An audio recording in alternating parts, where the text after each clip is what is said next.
ವಿಧಾನಸೌಧದಲ್ಲಿ ಮೈತ್ರಿ ಆಗೋಗಿದೆ. ಇನ್ನು ಲೋಕಸಭಾ ಚುನಾವಣೆಯಲ್ಲಿ ಜೆಡಿಎಸ್ ಕಾಂಗ್ರೆಸ್ ಮೈತ್ರಿಗೆ ದೊಡ್ಡ ಮಟ್ಟದ ಕಸರತ್ತು ನಡೀತದೆ. ಆದರೆ ಸ್ಥಳೀಯವಾದಂಥ ಕಾಂಗ್ರೆಸ್ ನಾಯಕರಲ್ಲಿ ಇನ್ನೂ ಕೂಡ ದುಮ್ಮು ಗುಸುಗುಸು ಒಂದು ರೀತಿ ತಳಮಳ ಇದೆ. ಯಾಗಪ್ಪ ನಾವು ಜೆಡಿಎಸ್ ಜೊತೆಗೆ ಮೈತ್ರಿ ಮಾಡ್ಕೊಂಡ್ರೆ ಎಷ್ಟು ಸೀಟ್ ಬಿಟ್ಟು ಕೊಡಬೇಕು, ನಮ್ಮ ಸೀಟ್ ಮೇಲೆ ಅವ್ರು ಕನ್ನ ಹಾಕ್ತಾರೆ, ನಮ್ಮ ಕಣ್ಣಿಟ್ಟಿದ್ದಾರೆ ಅನ್ನೋಂಥದ್ದು.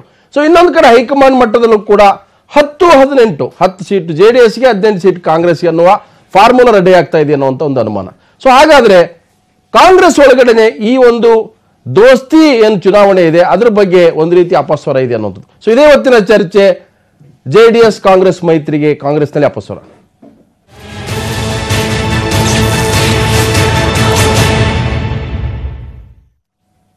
ಸೊ ಈಗ ಮೈತ್ರಿ ಆಗುತ್ತೆ ಅನ್ನೋ ಪ್ರಶ್ನೆ ಇರುವಾಗಲೇ ಒಂದಷ್ಟು ಬೆಳವಣಿಗೆಗಳು ಇವತ್ತು ನಡೆದಂತ ಏನು ಕಾಂಗ್ರೆಸ್ನ ಪರಾಜಿತ ಅಭ್ಯರ್ಥಿಗಳ ಸಭೆಯಲ್ಲಿ ಆದಂತ ಚರ್ಚೆಗಳು ಇರಬಹುದು, ಹೊರಗಡೆ ಕೆಲವರು ಮಾತಾಡಿರ್ತಕ್ಕಂಥದ್ದು.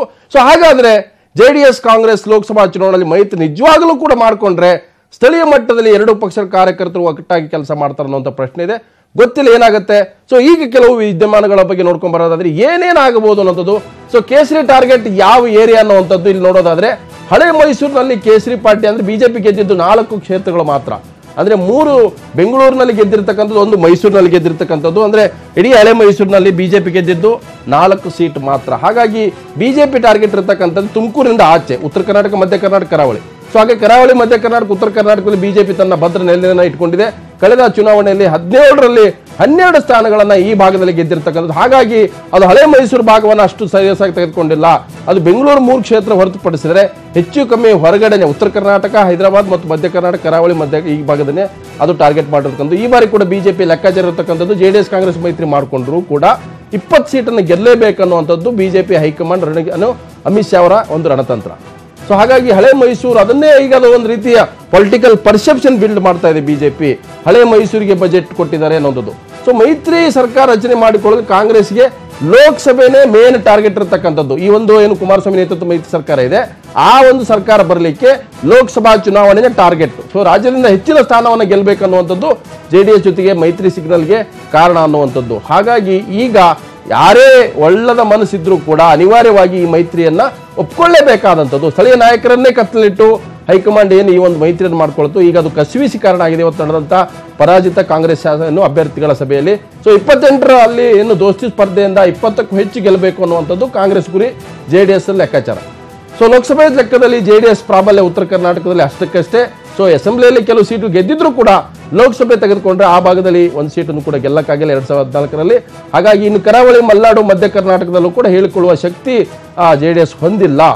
ಸೊ ಇದು ಈಗ ಕಾಂಗ್ರೆಸ್ಗೆ ಟೆನ್ಷನ್ ಕಾರಣ ಆಗಿದೆ.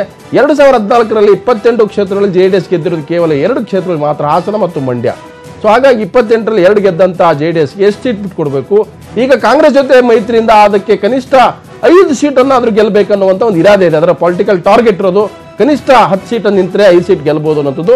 ಸೊ ಜೆಡಿಎಸ್ ಪಟ್ಟಿಡಿದ ಕ್ಷೇತ್ರಗಳಲ್ಲಿ ಕಾಂಗ್ರೆಸ್ ಗೆದ್ದಿರುವ 3 ಕ್ಷೇತ್ರಗಳಿದೆ. ಒಂದು ಚಿಕ್ಕಬಳ್ಳಾಪುರ, ತುಮಕೂರು, ಹಾಗೇನೆ ಕೋಲಾರ. ಈ ಕ್ಷೇತ್ರದಲ್ಲೂ ಕೂಡ ಜೆಡಿಎಸ್ ಕೇಳ್ತಾ ಇದೆ. ಆದ್ರೆ ಅಲ್ಲಿ ಹಾಲಿ ಇರ್ತಕ್ಕಂಥದ್ದು ಕಾಂಗ್ರೆಸ್. ಮತ್ತೆ ಮೈಸೂರಲ್ಲೂ ಕೂಡ ಈಗಾಗಲೇ ಬಿಜೆಪಿ ಗೆದ್ದಿದ್ರು ಕೂಡ ಕಾಂಗ್ರೆಸ್ ಬಹಳ ಬಲಿಷ್ಠವಾಗಿದೆ, ಜೆಡಿಎಸ್ ಕೂಡ ಬಲಿಷ್ಠವಾಗಿದೆ. ಅಲ್ಲೂ ಕೂಡ ಫೈಟ್ ಆಗ್ಬೋದು ಸ್ಥಳೀಯವಾಗಿ. ಸೊ ಮೈತ್ರಿಗೆ ಸ್ಥಳೀಯ ಕೈ ನಾಯಕರು ಬಲವಾಗಿ ವಿರೋಧ ಮಾಡ್ತಾ ಇದ್ದಾರೆ. ಸೊ ನಾವು ಗೆದ್ದಂತ ಕ್ಷೇತ್ರಗಳು ಯಾವ ಕಾರಣಕ್ಕೂ ಜೆಡಿಎಸ್ ಬಿಟ್ಕೊಡಬಾರ್ದು. ಸೊ ಜೆಡಿಎಸ್ ಕೇಳ್ತಕ್ಕಂಥ ಸೀಟ್ಗಳು ನಮ್ಮನ್ನ ಗೆದ್ದಿರ್ತಕ್ಕಂಥ ಕ್ಷೇತ್ರ ಹೊರತುಪಡಿಸಿಕೊಡಬೇಕು. ಜೆಡಿಎಸ್ ಕಾಂಗ್ರೆಸ್ ಮಧ್ಯೆ ಲೋಕಸಭಾ ಮೈತ್ರಿ ಕಸರತ್ತು ಈಗಾಗಲೇ ಆರಂಭ ಆಗಿದೆ. ಈಗಾಗಲೇ ಮಾಜಿ ಸಿಎಂ ಮತ್ತು ಚುನಾವಣಾ ಪ್ರಣಾಳಿಕೆ ಸಮಿತಿ ಅಧ್ಯಕ್ಷ ವೀರಪ್ಪಲ್ಲಿ ಸ್ಪಷ್ಟವಾಗಿ ಹೇಳಿದ್ದಾರೆ 2/3 ಕಾಂಗ್ರೆಸ್ಗೆ, ಆಮೇಲೆ 1/3 ಜೆಡಿಎಸ್ ಕೊಡಬೇಕು ಅನ್ನುವಂಥದ್ದು. ಅದರ ಸ್ಥಳೀಯವಾಗಿ ಚರ್ಚೆ ಆಗಿದೆ. ಹೈಕಮಾಂಡ್ ಮಟ್ಟದಲ್ಲಿ ಇನ್ನೂ ಕೂಡ ಗ್ರೀನ್ ಸಿಗ್ನಲ್ ಕೊಟ್ಟಿಲ್ಲ. ಆದರೆ ಮೈತ್ರಿ ವಿಧಾನಸೌಧದಲ್ಲಿ ಆಗಿದೆ. ಲೋಕಸಭೆಯ ಲೆಕ್ಕಾಚಾರ ಇನ್ನು ಕೆಲವೇ ದಿನಗಳು ಶುರು ಆಗುತ್ತೆ. ಸೊ ಈಗ ಶುರು ಆಗಿರ್ತಕ್ಕಂಥದ್ದು ಒಂದು ವೇಳೆ ಈ ಮೈತ್ರಿ ಆದ್ರೆ 10-18 ಸೀಟ್ಗಳಿಗೆ ಸೊ ಯಾರಿಗೆ ಲಾಭ ಆಗುತ್ತೆ. ಕಾಂಗ್ರೆಸ್ ನಿರ್ಣಾಯಕ ವೀರಪ್ಪ ಮೊಯ್ಲಿಯಿಂದ ಈಗ ಗುಟ್ಟು ರಟ್ಟಾಗಿದೆ. ಸೊ ಅವರೇ ಹೇಳಿದ್ದಾರೆ ನಿನ್ನೆ 18 ಸೀಟು ಕಾಂಗ್ರೆಸ್ ಉಳಿಸ್ಕೊಳ್ಳುತ್ತೆ, 10 ಸೀಟನ್ನು ಜೆಡಿಎಸ್ ಬಿಟ್ಕೊಡ್ತೀವಿ ಅನ್ನುವಂಥದ್ದು. ಆದ್ರೆ ಇದು ಅಧಿಕೃತವಾಗಿ ಯಾವುದೇ ರೀತಿಯ ಸಭೆಗಳಾಗಲಿ ಅಥವಾ ಆ ಥರದ ತೀರ್ಮಾನಗಳಿಗೆ ಬಂದಿಲ್ಲ. ಹೈಕಮಾಂಡ್ ಮಟ್ಟದಲ್ಲೂ ಕೂಡ ಅಧಿಕೃತವಾದ ತೀರ್ಮಾನ ಆಗ್ಬೇಕನ್ನುವಂಥ ಮಾತನ್ನು ಕೂಡ ಮೊಯ್ಲಿ ಹೇಳಿದರೆ. ನನ್ನ ವೈಯಕ್ತಿಕ ಅಭಿಪ್ರಾಯ ಅನ್ನುವಂಥ ಮಾತನ್ನು ಕೂಡ ನಿನ್ನೆ ಚಿಕ್ಕಬಳ್ಳಾಪುರದಲ್ಲಿ ಹೇಳಿದ್ದಾರೆ. ಜೆಡಿಎಸ್ ಕಾಂಗ್ರೆಸ್ ಮೈತ್ರಿ ಸೀಟು ಹಂಚಿಕೆ ನನ್ನ ವೈಯಕ್ತಿಕ ಅಭಿಪ್ರಾಯ.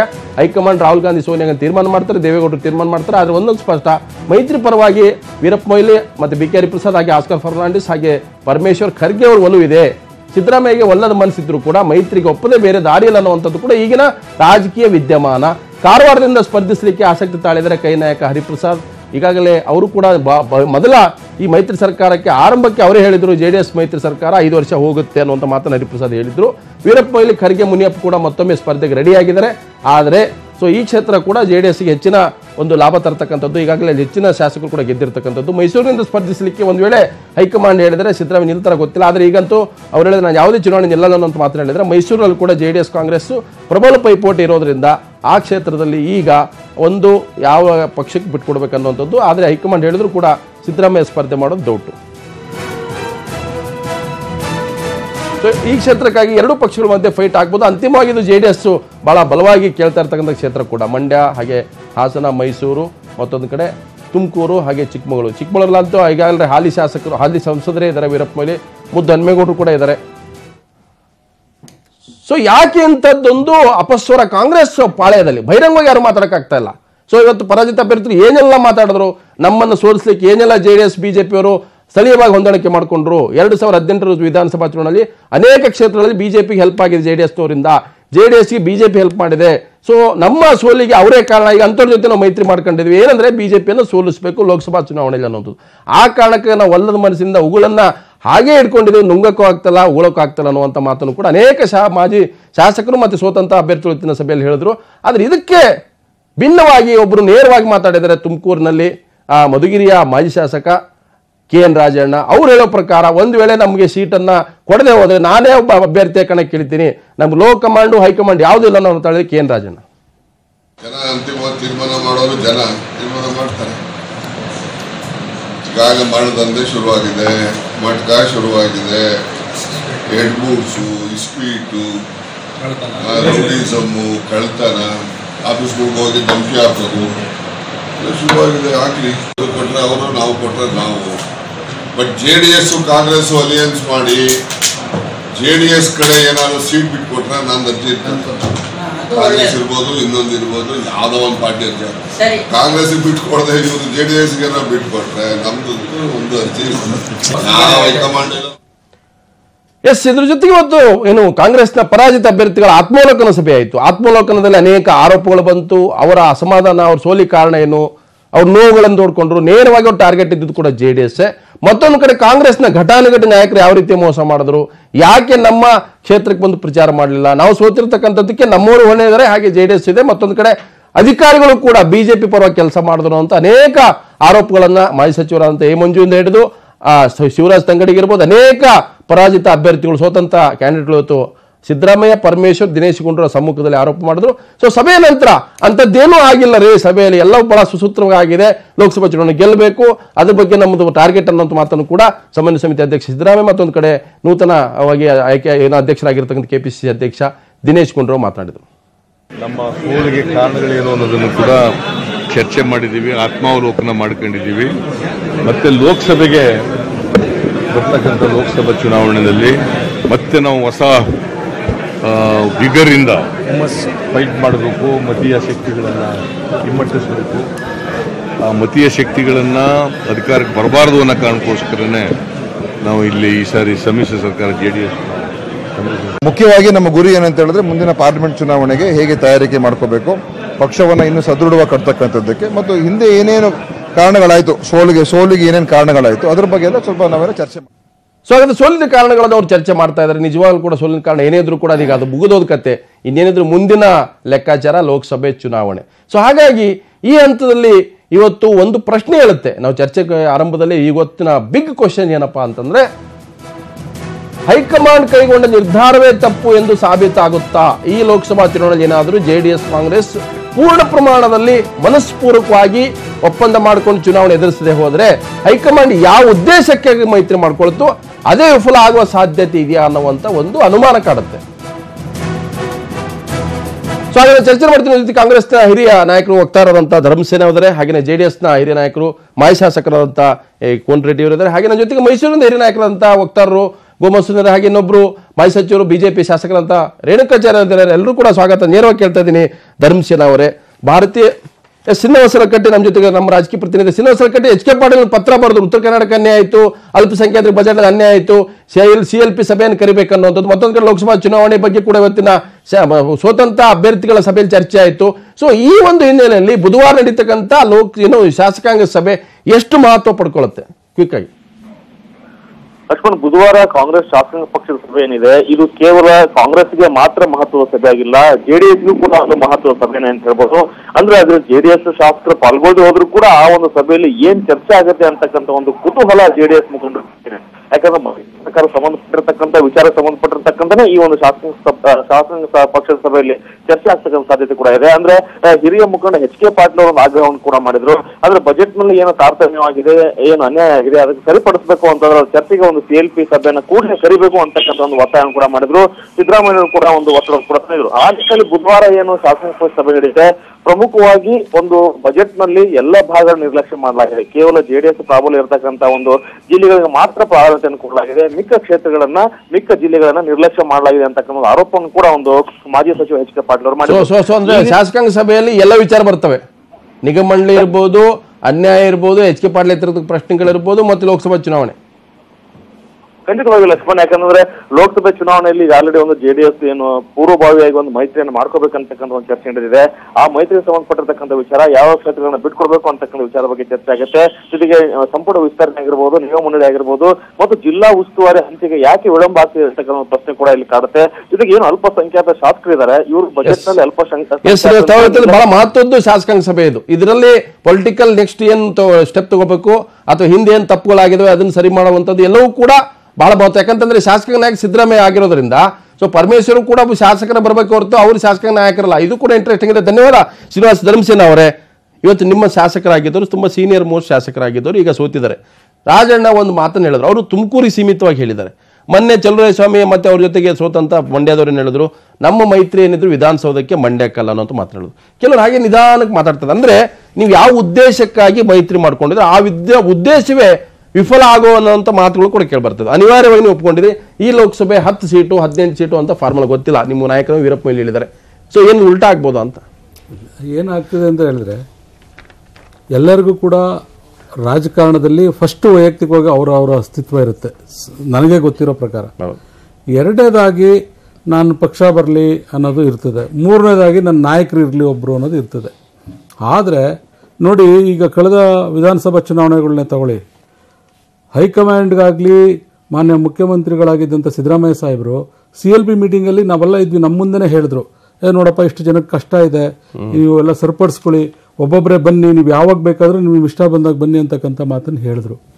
ಇದು ಇವತ್ತು ನೀವು 18 ಜನ ಏನು ಸೋತಿದ್ದಾರೆ ಅಂತ ಹೇಳ್ತಾ ಇದ್ದೀರಿ, ಇದು 1 ವರ್ಷಕ್ಕೆ ಮುಂಚೆನೇ ಗೊತ್ತಿದ್ದಂಥ ರಿಸಲ್ಟ್ ಇದು ನಮ್ಮ ಕಾಂಗ್ರೆಸ್ ಪಾರ್ಟಿನಲ್ಲಿ. ಮತ್ತೆ ಇಷ್ಟೇ ಜನ ಶಾಸಕರುಗಳು ಸೋಲ್ತಾರೆ ಅಂತಕ್ಕಂಥದ್ದು ಆಗ್ಲೇ ಮಾನ್ಯ ಮುಖ್ಯಮಂತ್ರಿಗಳು ಶಾಸಕಾಂಗ ಸಭೆಯಲ್ಲಿ ಯಾರಿಗೂ ಒಬ್ಬರಿಗೆ ಏನಾಗುತ್ತೆ ಸರ್, ಈಗ ಏನಾಗ್ತದೆ, ಈಗ ಪಕ್ಷದಲ್ಲಿ ತ್ಯಾಗ ಮನೋಭಾವನೆ ಇದ್ರೆ ಈ ಪ್ರಶ್ನೆಗಳೆಲ್ಲ ಉದ್ಭವ ಆಗಲ್ಲ. ಸೋಲ್ಲಿ ಬಿಡ್ಲಿ ಗೆಲ್ಲಿ ನಾವು ಕ್ಯಾಂಡಿಡೇಟ್ ಆಗ್ಲೇಬೇಕು ಅಂದಾಗ ಇಂಥ ಪರಿಸ್ಥಿತಿಗಳಲ್ಲಿ ಉದ್ಭವ ಒಪ್ಪಂದವನ್ನು ಮಾಡ್ಕೊಂಡು ಹೋಗುವ ಸ್ಥಿತಿಯಲ್ಲಿ ಸದ್ಯಕ್ಕೆ ಇನ್ನೂ ಆಗಿಲ್ಲ ಸರ್. ಈಗ ಏನಾಗ್ತದೆ ನಮ್ಮಲ್ಲಿ ನೀವು ನೋಡಿ, ಈಗ ನಾವು ಏನು ಸ್ಟ್ರಾಂಗ್ ಲೀಡರ್ಸ್ ಇದ್ದಾರೆ ಇವರೆಲ್ಲರೂ ಕೂಡ ನಮ್ಮ ದಕ್ಷಿಣ ಕರ್ನಾಟಕದಲ್ಲಿ ಇರ್ತಕ್ಕಂಥವ್ರೇನೆ. ಈಗ ಚಲುವರಾಯಸ್ವಾಮಿ ಅವರು ಕಾಂಗ್ರೆಸ್ ನಂಬ್ಕೊಂಡು ರಾಜಣ್ಣವರು ಇಸ್ ನಾಟ್ ಆರ್ಡಿನರಿ ಆಗಲ್ಲ ಸರ್. ರಾಜಣ್ಣವರು ಮೋಸ್ಟ್ಲಿ ಅವ್ರು ಗೆದ್ದಿದ್ದು ST ಸೀಟಲ್ಲಿ ಅಲ್ಲ, ಅವ್ರು ಗೆದ್ದಿದ್ದು ಅವರೆಲ್ಲ ಅಷ್ಟು ಮಟ್ಟಕ್ಕೆ ಇರ್ಬೇಕಿದ್ರೆ ಅವರು ಆಮೇಲೆ ಅವ್ರ ಪ್ರಶ್ನೆಗಿಂತ ಅವರ ನಾಯಕ ಅಥವಾ ಮತ್ತೆ ಅವರ ಹಿಂಬಾಲಕರ ಪ್ರಶ್ನೆಗಳು ಅವ್ರ ಮಾತು ಯಾಕೆ ಬರ್ತದೆ, ಇದು ನಾವು JDS ನಿಲ್ತೀನಿ ಅಥವಾ ಬೇರೆ ಯಾವ್ದೋ ಪಕ್ಷ ನಿಲ್ತೀನಿ ಅನ್ನೋ ಮಾತನ್ನ ಯಾಕೆ ಹೇಳ್ತಾ ಇದ್ರೆ, ನಮಗೂ ಕೂಡ ಒಪ್ಪಿಗೆ ಇಲ್ಲ ಅಂತ ನನ್ಗೂ ಮೈತ್ರಿಗಳು ಮಾಡ್ಕೊಳ್ಳೋದು ಅಲ್ಲ ಸರ್. ನನಗೆ ಅಂತ ಹೇಳಿದ್ರೆ ಇಡೀ ಕಾಂಗ್ರೆಸ್ಸಿನ ಎಲ್ರಿಗೂ ಕೂಡ ಅದು ಅವತ್ತು ನಾವು ನ್ಯೂಸ್ ನೋಡಿದಾಗ ನಮ್ಗೆ ಶಾಕಿಂಗ್ ನ್ಯೂಸ್ ಏನೇ, ಯಾಕೆಂದ್ರೆ ಸಿಟ್ಟಿಂಗ್ ನೋಡ್ದೇನೆ ಕೋಲಾರ ಆಗ್ಲಿ ಇನ್ಕ್ಲೂಡಿಂಗ್ ನಮ್ DK ಸುರೇಶ್ ಅವ್ರದೇ ಬಂದ್ಬಿಡ್ತು. DK ಸುರೇಶ್ ಅವ್ರಿಗೆ ಆಲ್ಟರ್ನೇಟ್ ಯಾರು ಇಲ್ಲ. ಹಿಂಗೆಲ್ಲ ನಾವು ನೋಡಿದಾಗ ಆ ಮಟ್ಟದಲ್ಲಿ ಇನ್ನೂ ಚರ್ಚೆ ಶುರು ಆಗಿಲ್ಲ. ಅಲ್ಲ, ನಾನು ಹೇಳಿದ್ದು ಇನ್ಕ್ಲೂಡಿಂಗ್ ಅವ್ರ ಹೆಸರುಗಳು ಅವ್ರನ್ನು ಕೇಳ್ತಾರಂತೆ ಅನ್ನೋದೆಲ್ಲ ನಮ್ಮ ಶಾಸಕರು ಯಾವ ಬೇಸಿಸ್ ಮೇಲೆ ಕೇಳ್ತಿದ್ದಾರೆ, ಈ ಅಸೆಂಬ್ಲಿಯಲ್ಲಿ ಗೆದ್ದ ಕೇಳ್ತಿದ್ದಾರೆ. ಮತದಾನದಲ್ಲಿ ಅವ್ರಿಗೆ ಎಷ್ಟು ಪರ್ಸೆಂಟೇಜ್ ವೋಟ್ ಬಂದಿದೆ. ಕೋನ್ ರೆಡ್ಡಿ ಈಗ ನೀವು ಒಂದು ವಿಧಾನಸಭೆಯಲ್ಲಿ ಮೈತ್ರಿ ಆಯ್ತು ಸರ್ಕಾರ ಜೊತೆ, ಈಗ ಲೋಕಸಭೆ ಕಾರಣಕ್ಕಾಗಿ ನಿಮ್ ಜೊತೆ ಮೈತ್ರಿ ಮಾಡ್ಕೊಂಡ್ರು, ನಿಮ್ಮೇನ ಪ್ರೀತಿ ಕಾರಣಕ್ಕಂತಲ್ಲ. BJPನ ಸಮಾನ ಶತ್ರು ನಿಮಗೂ ಮತ್ತು ಕಾಂಗ್ರೆಸ್ಗೆ, ಅವರು ಸೋಲಿಸ್ಬೇಕು. ಸೊ ಮೈತ್ರಿ ಮಾಡ್ಕೊಂಡ್ರಿ. ಸೊ ಮೈತ್ರಿ ಮಾಡ್ಕೊಂಡಿದ್ರೆ ನಿಮಗೆ ಲಾಭ ಆಗುತ್ತೆ, BJP ಲಾಭ ಆಗುತ್ತೆ, ಕಾಂಗ್ರೆಸ್ಗೆ ಏನು ಆಗ್ತಾ ಇಲ್ಲ ಅಂತ ಅವ್ರ ಹಳಲಿಕ್ಕೆ ಸೋತಂತ ಕ್ಯಾಂಡಿಡೇಟ್ ಇರ್ಬೋದು, ಮತ್ತೆ ಹೆಸರು ಹೇಳ್ದೇನೆ ಹೊರಗೆ ಬಂದು ಮಾತಾಡದೇ ಇರ್ತಕ್ಕಂಥ ನಾಯಕರು ಒಳಗಡೆ ಕೈ ಇಸ್ಕೊತದ್ರಿ, ಏನಪ್ಪ ನಮ್ಗೆ ಲಾಭನೇ ಆಗಲ್ಲ, JDSಗೆ ಲಾಭ ಆಗ್ತದೆ, ಇದರಿಂದ ನೋಡಿ ಈಗ ಆಲ್ರೆಡಿ ಬಿಜೆಪಿ ಮೈಸೂರು ಬಜೆಟ್ ಅಣ್ತಮ ಬಜೆಟ್ ಅಂತ ಹೇಳಿ ಪರ್ಸೆಪ್ಷನ್ ಬಿಲ್ಡ್ ಮಾಡ್ತಾ ಇದ್ದಾರೆ. ಉತ್ತರ ಕರ್ನಾಟಕದಲ್ಲಿ ಬಿಜೆಪಿ ಬೇಸ್ ಇದೆ, 12 ಸೀಟ್ ಗೆದ್ದಿರೋದು ಆ ಭಾಗದಲ್ಲಿ. ಸೊ ಲಾಭ ಅವ್ರು ಮಾಡ್ಕೊಳಕ್ ನೋಡ್ತಾ ಇದ್ದಾರೆ ನಿಮ್ಮಿಂದಾಗಿ ಅಂತ. ನೋಡಿ, ಭಾರತ ದೇಶದಲ್ಲಿ ಅಲಯನ್ಸ್ ಗೌರ್ಮೆಂಟ್ ಇವತ್ತಿಲ್ಲ. ಹಿಂದೆ ಸನ್ಮಾನ್ಯ ಮನಮೋಹನ್ ಸಿಂಗ್ ನೇತೃತ್ವದಲ್ಲಿ UPA ಸರ್ಕಾರ ಇತ್ತು. ಅಲ್ಲ, ನಿಮ್ಮಿಂದ ಇವತ್ತು NDA ಸರ್ಕಾರ ಆಗಿ ಸನ್ಮಾನ್ಯ ಮೋದಿಯವರು ಅದರ ನೇತೃತ್ವ ವಹಿಸ್ಕೊಂಡ್ರ. ತೃತೀಯ ರಂಗದ ನೇತೃತ್ವ ಸನ್ಮಾನ್ಯ ದೇವೇಗೌಡರು. ಇತಿಹಾಸ ಹೇಳ್ಕೊತ ಬರೋಣ. ಇವತ್ತು ಕರ್ನಾಟಕದಲ್ಲಿ ಕೆಲವು ಅನಿವಾರ್ಯ ಪ್ರಸಂಗದಲ್ಲಿ ಇವತ್ತು ಮ್ಯಾಂಡೇಟ್ ಬಂದಾಗ ಕೊಲಿಷನ್ ಗವರ್ಮೆಂಟ್ ಆಗಿದೆ. ಅನಿವಾರ್ಯ ಲೋಕಸಭೆ ಒಂದೇ ಅವರಿಗೆ, ಕಾಂಗ್ರೆಸ್ ಬಂದಿರೋದು ಲೋಕಸಭೆ. ಒಂದು ನಿಮಿಷ, ಅನಿವಾರ್ಯ ಅಲ್ಲ ನೋಡಿ, ಒಂದು ನಿಮಿಷ. ಒಂದು ಜಾತ್ಯತೀತ ಪಕ್ಷ ಅಧಿಕಾರಕ್ಕೆ ಇರಬೇಕು ಅನ್ನೋಂಥ ಒಂದೇ ನಿಟ್ಟಿನಲ್ಲಿ ಇವತ್ತು ರಾಜ್ಯದಲ್ಲಿ ಅಧಿಕಾರಕ್ಕೆ ಬಂದಿವೆ. ಇವತ್ತು ಕೋಮುವಾದಿ ಪಕ್ಷ ಅಧಿಕಾರಕ್ಕೆ ಬರಬಾರ್ದು ಅನ್ನೋಂಥದ್ದು ದೇಶ ಮಟ್ಟ ಮತ್ತು ರಾಜ್ಯ ಮಟ್ಟದಲ್ಲಿ ನಡೀತಕ್ಕಂಥ ವ್ಯವಸ್ಥೆ. ಇಂಥ ವ್ಯವಸ್ಥೆಯಲ್ಲಿ ಸನ್ಮಾನ್ಯ ಹಿರಿಯರಾದಂಥ ವೀರಪ್ಪ ಮೊಯ್ಲಿಯವರು, ಅವರು ಹಿಂದೆ ಮುಖ್ಯಮಂತ್ರಿಗಳಾದಂಥವ್ರು ಭಾಳ ಅತ್ಯುತ್ತಮ ಸಲಹೆಯನ್ನು ಕೊಟ್ಟಾರವರು. ನಾವೊಂದು 12 ಸ್ಥಾನ ತಗೊಂಡು JDS ಒಂದು 10 ಸ್ಥಾನಗಳನ್ನ ಕೊಡೋಣ ಅನ್ನುವಂಥ ಮಾತಿನಲ್ಲಿ. ಅದಿನ್ನೂ ಅವ್ರ ಮಟ್ಟದಲ್ಲಿ ನನ್ನ ವೈಯಕ್ತಿಕ ವಿಚಾರ ಅಂತ ಹೇಳಿ ಪಕ್ಷದಲ್ಲಿ ಕೂಡ ಇವತ್ತು ಚರ್ಚೆ ಪ್ರಾರಂಭ ಆಗಿದೆ. ಅಲಯನ್ಸ್ ನಲ್ಲಿ ಹೋದ್ರೆ ಒಳ್ಳೇದು ಅನ್ನೋಂಥದ್ದು ಇಡೀ ಚರ್ಚೆ ಶುರು ಆಗಿದೆ ಕಾಂಗ್ರೆಸ್ ಅಲ್ಲಿ. ಈಗ JDS ಇರೋದು 2 ಸೀಟ್ಗಳು, ಅವ್ರಿಗೆ 10 ಸೀಟ್ ಬಿಟ್ಕೊಟ್ರೆ ಎಲ್ಲಿ ಬಿಟ್ಕೊಡ್ತೀವಿ, ನೀವು ಎಲ್ಲಿ ಕೇಳ್ತಾ ಇದ್ರಿ ಹೇಳಿ? ಅಲ್ಲ, ಎಲ್ಲಿ ಕೇಳ್ತೀವಿ ಬಿಡ್ತೀವಿ. ಇದು ನಮ್ಮ ಸನ್ಮಾನ್ಯ ದೇವೇಗೌಡ ಸಾಹೇಬರು, ಕುಮಾರಸ್ವಾಮಿ ಅವರು ಹಳೆ ಮೈಸೂರು ಭಾಗದಲ್ಲಿದೆ, ಇಲ್ಲ ಶಿವಮೊಗ್ಗ ಕೇಳ್ತೀರಿ. ಅಲ್ಲ, ಈಗ ನೋಡಿ, ನಮ್ಗೆ ಗೆಲ್ತಕ್ಕಂಥ ಶಕ್ತಿ ಎಲ್ಲಿ ಅಲ್ಲೇ ಕೇಳ್ತೀವಿ ನಾವು. ಬಿಜಾಪುರ ಕೇಳ್ತೀವಿ, ರಾಯಚೂರು ಕೇಳ್ತೀವಿ, ಹಂಗೆ ಕೇಳಕ್ಕೆ ನಿಲ್ಲಂತೀರಿ ನೀವು. ತುಮಕೂರು ಕೇಳ್ತೀರಿ, ಧಾರವಾಡ ಕೇಳ್ತೀವಿ. ಸಂದರ್ಭ ಇದ್ರೆ ನಾವಕ್ಕೆ ಮಾಡಂತೀವಿ. ನಾವು ಚುನಾವಣೆ ನಿಲ್ಲಕ್ಕೆ ಎಲ್ಲರೂ ತಯಾರಿದ್ದೇವೆ. ಆ ಅಲಯನ್ಸ್ ಆಗಿ ಒಂದು ಸಿಸ್ಟಮೆಟಿಕ್ ಆಗಿ ಹೋದ್ರೆ ಇವತ್ತು ಕೇಳಿ, ಹಿಂದೆ ಕೇವಲ 16 ಸ್ಥಾನವನ್ನು ಗೆದ್ದು ಸನ್ಮಾನ್ಯ ದೇವೇಗೌಡ ಸಾಹೇಬರು ಪ್ರಧಾನಮಂತ್ರಿ ಆದ್ರು. ಇವತ್ತಂತ ವ್ಯವಸ್ಥೆ ಎಲ್ಲ ಒಟ್ಟಿಗಿದ್ರಿ, ಸಿದ್ದರಾಮಯ್ಯ, MP ಪ್ರಕಾಶ್ ಎಲ್ಲರೂ ಒಟ್ಟಿಗಿದ್ರು ಅವಾಗ. ಈಗ ಕಾಂಗ್ರೆಸ್ 16 ಸ್ಥಾನಕ್ಕಿಂತ 18 ಸ್ಥಾನ ಬಂದ್ರೆ ನಾವೇನಿಗೆ ಕೇಳ್ಬೇಕು ದೇಶ. ಈಗ ಎಲ್ಲಾದ್ರಲ್ಲೂ ನೀವೇ ಜಾಸ್ತಿ ಊಟ ಮಾಡ್ತಾ ಇದ್ರಿ ಅನ್ನೋದು ಒಂದು ಆರೋಪ ಇದೆ ಕಾಂಗ್ರೆಸ್ ನಲ್ಲಿ. ಇದ್ರಲ್ಲೂ ಅಧಿಕಾರದಲ್ಲಿ ನೀವೇನೆ, ಆಮೇಲೆ ಸೀಟು ಒಂದು ಕೊಲಿಷನ್ ಗವರ್ಮೆಂಟ್ದಾಗ ಒಂದ್ ಹೆಚ್ಚು ಕಡಿಮೆ ನಡೀತಿರ್ತದೆ. ಅದು ಹೊಂದಿಸ್ಕೊಂಡು ಹೋಗುವಂತ ಕೆಲಸವನ್ನು ಸನ್ಮಾನ ಕಾಂಗ್ರೆಸ್ ಹೊಂದಿಸ್ಕೊಂಡು ಹೋಗ್ಬೇಕು ಅಂತ ಹೇಳ್ತಿದ್ರಿ ನೀವು. ಎಲ್ಲದಕ್ಕೂ ಹೊಂದಾಣಿಕೆ ಮಧುಸೂದನ್ ನಾನು ಈ ಕುಮಾರಸ್ವಾಮಿ ಬಜೆಟ್ ಮಂಡನೆ ಆದಾಗಿಂದ ನೋಡ್ತಾ ಇದ್ದೀನಿ. ಪರ್ಸೆಪ್ಷನ್ ಹೇಗಿದೆ ಅಂದ್ರೆ, ನಿಮ್ಮ ನಾಯಕರಿಂದ ಹಿಡಿದು ಅನೇಕರು ಚರ್ಚೆ ಮಾಡ್ತಾ ಇರೋದು, ಇದು ಮಂಡ್ಯ, ಹಾಸನ, ಮೈಸೂರು ಈ ಭಾಗಕ್ಕೆ, ರಾಮನಗರಕ್ಕೆ ಬಜೆಟ್, ಇದು ಅಣ್ತಮ ಬಜೆಟ್, ಉತ್ತರ ಕರ್ನಾಟಕ, ಕರಾವಳಿಗೆ, ಮಧ್ಯ ಕರ್ನಾಟಕ ಅನ್ಯಾಯ ಆಗಿದೆ ಅಂತ ಹೇಳ್ತಾ ಬರ್ತಿದ್ರೆ, ಇದರ ಹಿಂದೆ ಇರ್ತಕ್ಕಂಥದ್ದು ಒಂದೇ ಅಜೆಂಡಾ, ಲೋಕಸಭಾ ಚುನಾವಣೆ. ಯಾಕಂದ್ರೆ ನೀವು ಗೆದ್ದಿರೋದು ಹಳೆ ಮೈಸೂರು ಭಾಗದಲ್ಲಿ, ಬೆಂಗಳೂರಿನ 3 ಸೀಟು ಮೈಸೂರು. ಸೊ ನಿಮ್ ಟಾರ್ಗೆಟ್ ಇರ್ತಕ್ಕಂಥ 20 ಸೀಟ್ ಮೇಲೆ. ಹಾಗಾಗಿ ನಿಮ್ ಪರ್ಸೆಪ್ಷನ್ ಕರೆಕ್ಟ್ ಆಗಿದೆ. ನಿಮ್ ಪರ್ಸೆಪ್ಷನ್ ಅಲ್ಲಿ JDS ನಿಮಗೆ ಲಾಭ ಆಗುತ್ತೆ, ಕಾಂಗ್ರೆಸ್ಗೆ ಆಗಲ್ಲ ಅನ್ನುವಂತ ಒಂದು ಲೆಕ್ಕಾಚಾರ ಶುರು ಆಗಿದೆ. ಏನ್ ಹೇಳ್ತೀರಿ ಮಧುಸೂದನ್? ಸರ್, ನಮ್ ಪರ್ಸೆಪ್ಷನ್ ಇವರು ಒಂದಾದ್ರೂ ನಾವೆಲ್ಲ ಸೀಟ್ಗಳು ಗೆಲ್ತೇವೆ, 20ಕ್ಕಿಂತ ಜಾಸ್ತಿ. ಒಂದಾಗ್ರೆ ಇವರು ಬಡದಾಡಿದ್ರು ನಾವು 20 ಸೀಟ್ಗಿಂತ ಜಾಸ್ತಿ ಗೆಲ್ತೇವೆ. ನಮಗೆ ಯಾವುದೇ ರೀತಿಯಾದಂತ ಗೊಂದಲ ನಮ್ಮ ಮನಸ್ಸಿನಲ್ಲಿ ಇಲ್ವೇ ಇಲ್ಲ. ನಮಗೆ ಇರುವಂತದ್ದು, ನಮ್ಮ ಟಾರ್ಗೆಟ್, ನಮ್ಮ ಮುಂದೆ ಇರುವಂತದ್ದು ಪಾರ್ಲಿಮೆಂಟ್ಗೆ ಕಾಂಗ್ರೆಸ್ ವಿನ ಜನತಾದಳ ನಾವು ಲೆಕ್ಕಕ್ಕೆ ಇಟ್ಕೊಂಡಿಲ್ಲ ಸರ್. ಜನತಾದಳ ಎಷ್ಟೇ ಇವ್ರು ಕಷ್ಟಪಟ್ಟು ಲೆಕ್ಕಕ್ಕಿಲ್ಲ ಅಂದ್ರೆ ಯಾಕೆ ಟಾರ್ಗೆಟ್ ಮಾಡ್ತಾ ಇದ್ರಿ, ಅಟ್ಯಾಕ್ ಮಾಡ್ತಾ ಇದ್ರಿ? ಕುಮಾರಸ್ವಾಮಿ ಹಳೆ ಮೈಸೂರು ಬಜೆಟ್ ಅಂದ್ರೆ ನೀವು ಪರ್ಸೆಪ್ಷನ್ ಬಿಲ್ಡ್ ಬಹಳ ಕ್ಲಿಯರ್ ಮಾಡ್ತಾ ಇದ್ರಿ ಲೋಕಸಭೆಗೆ. ನಾರ್ತ್ ವರ್ಸಸ್ ಸೌತ್ ಅಂತ. ಸೌತ್ ಅಂದ್ರೆ ಏನ್, ಸೌತ್ ಏನ್ ಕೊಟ್ಟಿದ್ದಾರೆ? ಅದು ಪರ್ಸೆಪ್ಷನ್ ಅಲ್ಲ, ಅದು ಫ್ಯಾಕ್ಟ್. ಪರ್ಸೆಪ್ಷನ್ ಅಲ್ಲ, ಅದು ಫ್ಯಾಕ್ಟ್. ನಾವಷ್ಟೇ ಹೇಳಿತ್ತು ಅಂದ್ರೆ perception. BJP HK Patil BJP agent, HK Patil BJP agent. ನನ್ಗೆ ಗೊತ್ತಿಲ್ಲಪ್ಪ. ನನ್ನ ನಡಾಳೆ ಏನಂದ್ರು, ನಾವು HK ಪಾಟೀಲ್ ಮೀಟಿಂಗ್ ಮಾಡ್ತೀವಿ, ನಮ್ಗೆ ಅನ್ಯಾಯ ಆಗಿದ್ರ ಬಗ್ಗೆ ಅವ್ರಿಗೆ ಅಸಮಾನ. ಅವ್ರು ಮಂತ್ರಿ ಆಗಿಲ್ಲ, ಅವ್ರಿಗೂ ಅಧ್ಯಕ್ಷ ಸ್ಥಾನ ಮಿಸ್ ಆಗಿದೆ, ಪೊಲಿಟಿಕಲ್ ಲಾಸ್ ಆಗಿರ್ಬೇಕಲ್ಲ ಅವ್ರಿಗೂ. ನೋಡ್ರಿ ಆದ್ರೆ ಹೂಗಾರ್ ಒಂದ್ ಮಾತು ಹೇಳ್ತೇನೆ, ಮಂತ್ರಿ ಆಗ್ಲಿಲ್ಲ ಅನ್ನೋ ಕಾರಣಕ್ಕೋಸ್ಕರವಾಗಿ ಸಿಟ್ಟು ಮಾಡ್ಕೊಳ್ಳುವಂತದ್ದು, ಪಕ್ಷ ವಿರೋಧಿ ಚಟುವಟಿಕೆ ಮಾಡುವಷ್ಟು ಅಂತ ಪ್ರವೃತ್ತಿಯ ವ್ಯಕ್ತಿ HK ಪಾಟೀಲ್ ಅಲ್ಲ ಅಂತ ನಾನು. HK ಪಾಟೀಲ್ನ 97ನೇ ಇಸ್ವಿಯಿಂದ ನಾನು ನೋಡ್ತಾ ಇದ್ದೀನಿ. ಒಂದು 22 ರೇಣುಕಾಚಾರ್ಯ ಅವರೇ, ಈಗ JDS ಕಾಂಗ್ರೆಸ್ ಮೈತ್ರಿಗೆ ಸಿದ್ಧತೆ ಮಾಡ್ಕೊಳ್ತಾ ಇದ್ದೇವೆ. ಹಿಂದೆ ಕೂಡ ನನಗೆ ನೆನಪಿದೆ, ನೀವು 2014ಗಿಂತ ಮೊದಲು 19 ಸೀಟ್ ಗೆದ್ದಿದ್ರಿ, 2014ರಲ್ಲಿ 17 ಸೀಟ್ ಗೆದ್ದಿದ್ರಿ. ಮೈಸೂರು 1 ಸೀಟು, ಬೆಂಗಳೂರು 3 ಸೀಟ್ ಬಿಟ್ರೆ ನೀವು ಗೆದ್ದಿದ್ದೆಲ್ಲ ಕೂಡ ಆ ಭಾಗದಲ್ಲೇ, ದಾವಣಗೆರೆಯಿಂದ ಆ ಭಾಗದಲ್ಲಿ ಜಾಸ್ತಿ ಗೆದ್ದಿರ್ತಕ್ಕಂಥದ್ದು. ಸೊ ಈಗ JDS ಕಾಂಗ್ರೆಸ್ ಒಂದಾದ್ರೆ ನಿಮ್ಮ ಸೀಟ್ ಲೆಕ್ಕಾಚಾರ ಕಮ್ಮಿ ಆಗತ್ತೆ ಅನ್ನೋಂತ ಅವ್ರದ್ದು. ಬಟ್ ಕಾಂಗ್ರೆಸ್ ಮನೆಯಲ್ಲಿ ಶುರು ಆಗಿದೆ, ನಮಗೆ ಲಾಭ ಆಗಲ್ಲ, ಇದು ನಷ್ಟ ಆಗುತ್ತೆ ಅಂತ ಅವ್ರು ಹೇಳ್ತಿದ್ದಾರೆ. ಸೊ ನಿಮಗೆ ಒಂದು ರೀತಿ ಹುಗ್ಗಿ ಕೂಡ ಖುಷಿ.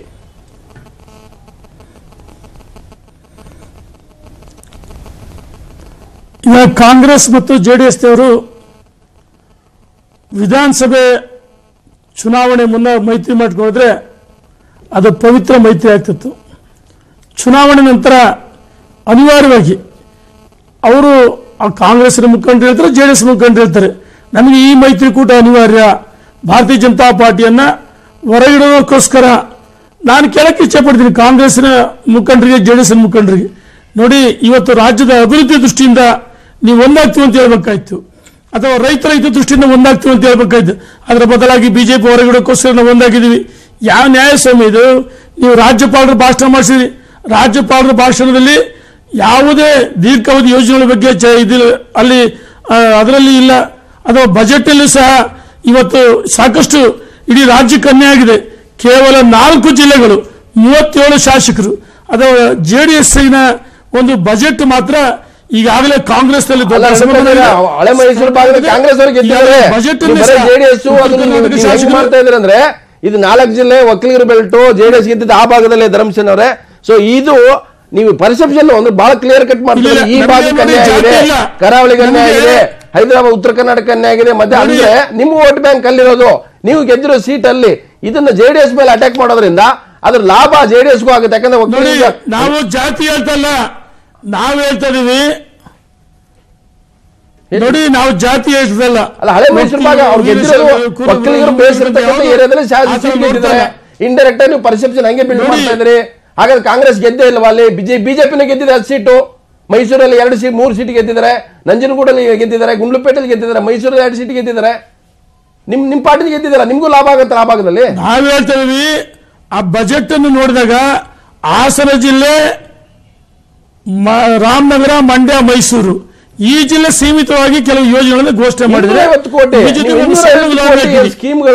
ಕೇಂದ್ರ ಸರ್ಕಾರ ನೋಡಿದ್ರೆ ನಿಮ್ಗೆ ಲೋಕಸಭಾ ಡಿವೈಡ್ ಮಾಡಬೇಕು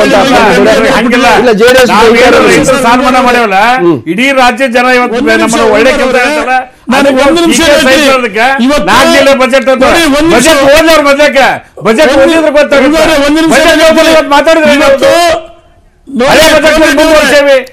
ಕೆಲಸ ಮಾಡಿವಿ ರೈತರ ಸಾರ್ಮಣ ಭಾರತ ದೇಶದಲ್ಲಿ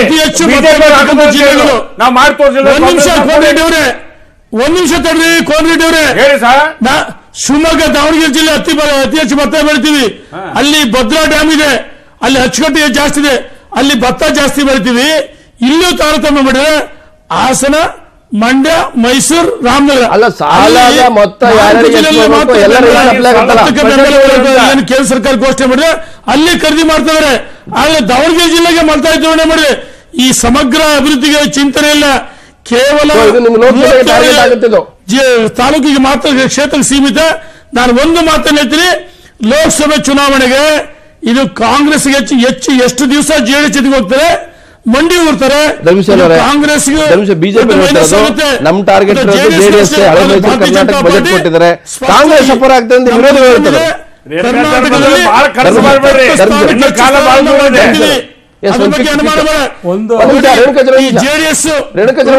ನಿಮ್ಮ ಅಭಿಪ್ರಾಯ ಆಟ ಕೊಟ್ಟು ಲೆಕ್ಕಕ್ಕಿಲ್ಲ. ಬಿಜೆಪಿ ಹೇಳಿದ್ರಲ್ಲ ಕಾಂಗ್ರೆಸ್ ಎಲ್ಲಿದೆ ನಿಮ್ಮ ಅಸ್ತಿತ್ವ ರಾಜ್ಯದಲ್ಲಿ?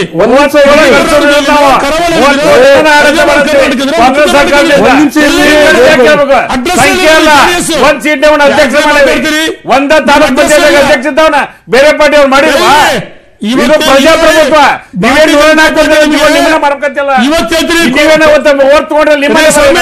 ಇವತ್ತು ಕೋಮುವಾದಿ ಪಕ್ಷ ಅಂತ ಹೇಳ್ತಿಲ್ಲ. 2000ರಲ್ಲಿ ನೀವು ಬಂದು ಮುಖ್ಯಮಂತ್ರಿ ಆಗಲಿಲ್ಲ ಕುಮಾರಸ್ವಾಮಿ, ಅಶ್ವಿನ ಮುಖ್ಯಮಂತ್ರಿ ಆದ್ರಿ. ನಾವು ಬರ್ಲಿಲ್ರಿ, ನೀವು ಬೆನ್ನತ್ಕೊಂಡು ಬಂದ್ರಿ.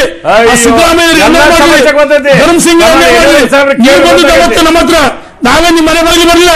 ಹೌದಾ? ನೀವು ಗಾಡಿ ಬೇಡಿ ಬಂದ್ರಿ. ಇಲ್ಲ ದಾಡಿ ಬಂದಿಲ್ಲ. ಈ ನಾಡಿನ ಜನರಿಗೆ ಗೊತ್ತಿದೆ ಏನೇನು ವಚನ ಭ್ರಷ್ಟ ಆಗಿದೆ ಅಂತ ಹೇಳಿ. ಎದುರಿಸೋಣ. ಇವತ್ತು ವಚನ ಭ್ರಷ್ಟ ರೈತರು ಎಲ್ಲರಿಗೂ ಗೊತ್ತಿದೆ. ನಿಮಗೆ ಯಾಕೆ ಮಾಡಕ್ಕಾಗಲ್ಲ? ಕೇಂದ್ರ ಸರ್ಕಾರ ಯಾಕೆ ಮಾಡಿಲ್ಲ? ಪ್ರಧಾನಮಂತ್ರಿಗಳು ಮಹದಾಯಿಗೆ ಇದೆಲ್ಲ ಆಗಿಲ್ಲ. ಹೌದ್ರಿ, 37 ಕ್ಷೇತ್ರಕ್ಕೆ ಅಷ್ಟೇ ಸೀಮಿತ. ನಾವು ಇಡೀ ರಾಜ್ಯ ನೋಡಿ,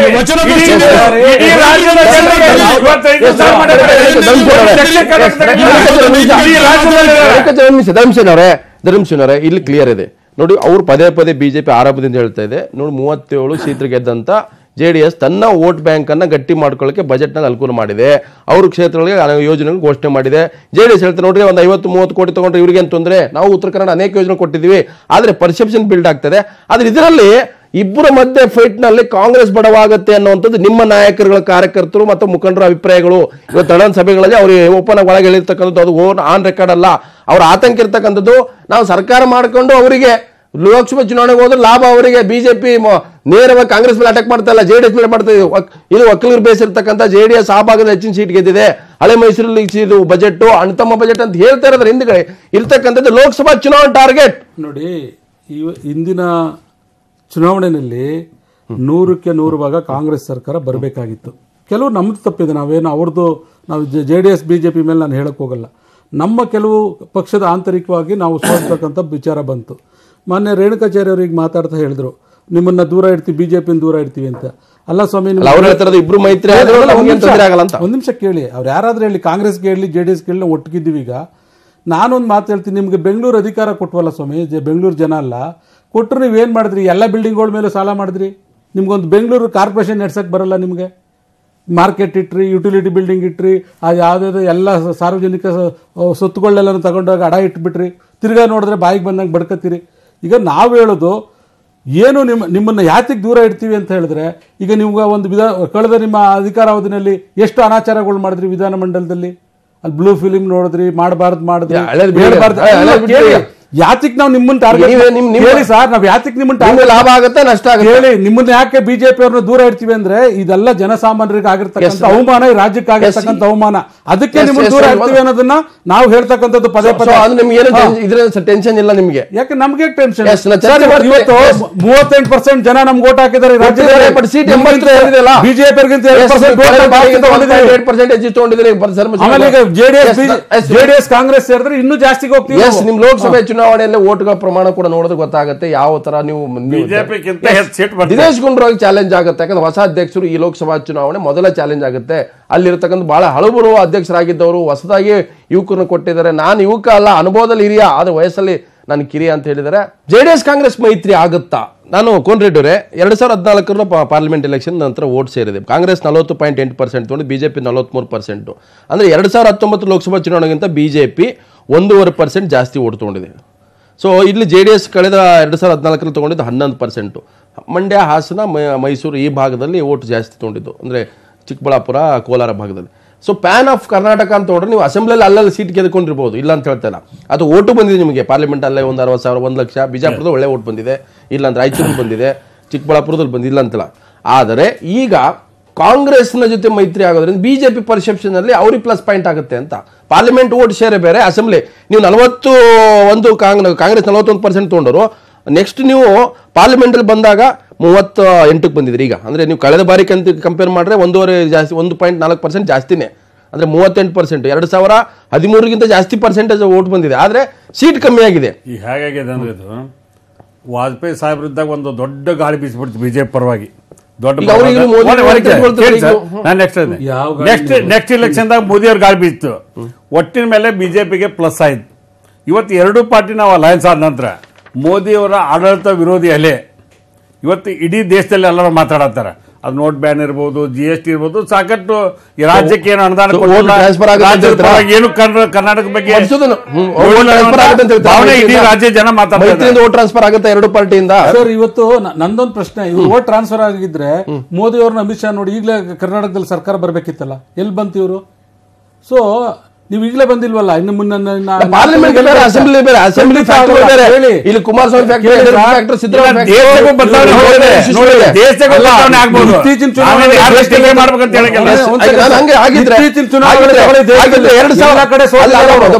ಮಸೂದನ್ ಅವರೇ, ಈಗ ಮೋದಿ ಫ್ಯಾಕ್ಟರ್ ವರ್ಕೌಟ್ ಆಗಲ್ಲ ಅಂದ್ರೆ 2013 ಸಿದ್ದರಾಮಯ್ಯ 122 ಸೀಟ್ ಗೆದ್ರು, ಅದೇ ಲೋಕಸಭೆಯಲ್ಲಿ 9 ಸೀಟ್ ಗೆದ್ರು.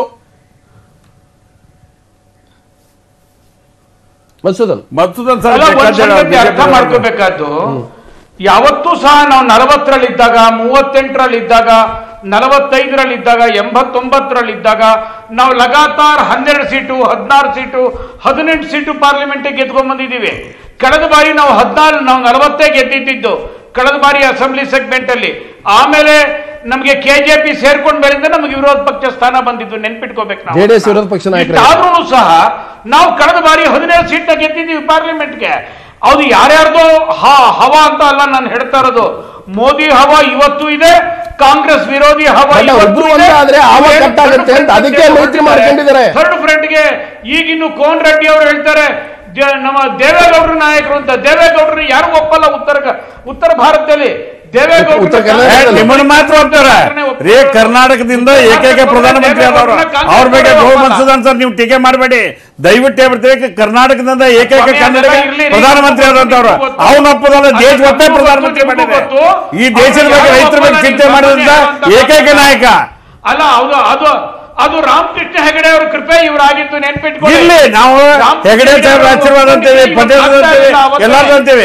ನಿಮ್ಗಂತೆ ವಾಜಪೇಯಿ ಅವ್ರದ್ದು ಬೇಕಾಗಿಲ್ಲ, ಮೋದಿ ವಾಜಪೇಯಿ ಎಲ್ ಕೆ ಅಡ್ವಾಣಿ ಅವರು ಹೇಳಿದಾರ, ಹೇಳಕ್ ಹೆಸರು ಇಲ್ಲ ಪಾಪ ಅಂತ ದೊಡ್ಡ ನಾಯಕರು. ನೀವು ಏನೇನೋ ಮಾತಾಡ್ಬೇಡ್ರಿ, ಯಾವ ಹಳೆ ಹೇಳ್ತೀರಿ ನೀವು. ಎಲ್ ಕೆ ಅಡ್ವಾಣಿ ಸಾಹೇಬ್ ಹೇಳಿದಾರಿ ಬಿಜೆಪಿ ಕಟ್ಟಿದವರು ರಾಮ ಮಂದಿರ ಕಟ್ಟಿಕೊಂಡವ್ರು ಎಲ್ಲಿ ಬಿಟ್ಟಿರಿ ಅವ್ರನ್ನ. ಚುನಾವಣೆ ನಡೆದ್ರೆ ಬಿಜೆಪಿ ನೀವೇನ್ ಹೇಳ್ತೀರಿ ದೇವೇಗೌಡ ಬಗ್ಗೆ? ಜಾಸ್ತಿ ಸೀಟ್ ತಗೊಳುತ್ತೆ. ದಯವಿಟ್ಟು ಆ ರೀತಿ ಭಾಷೆ ಬಳಸಬೇಡಿ. 25ಕ್ಕಿಂತ ಜಾಸ್ತಿ ಸೀಟ್ ತಗೊಳುತ್ತೆ.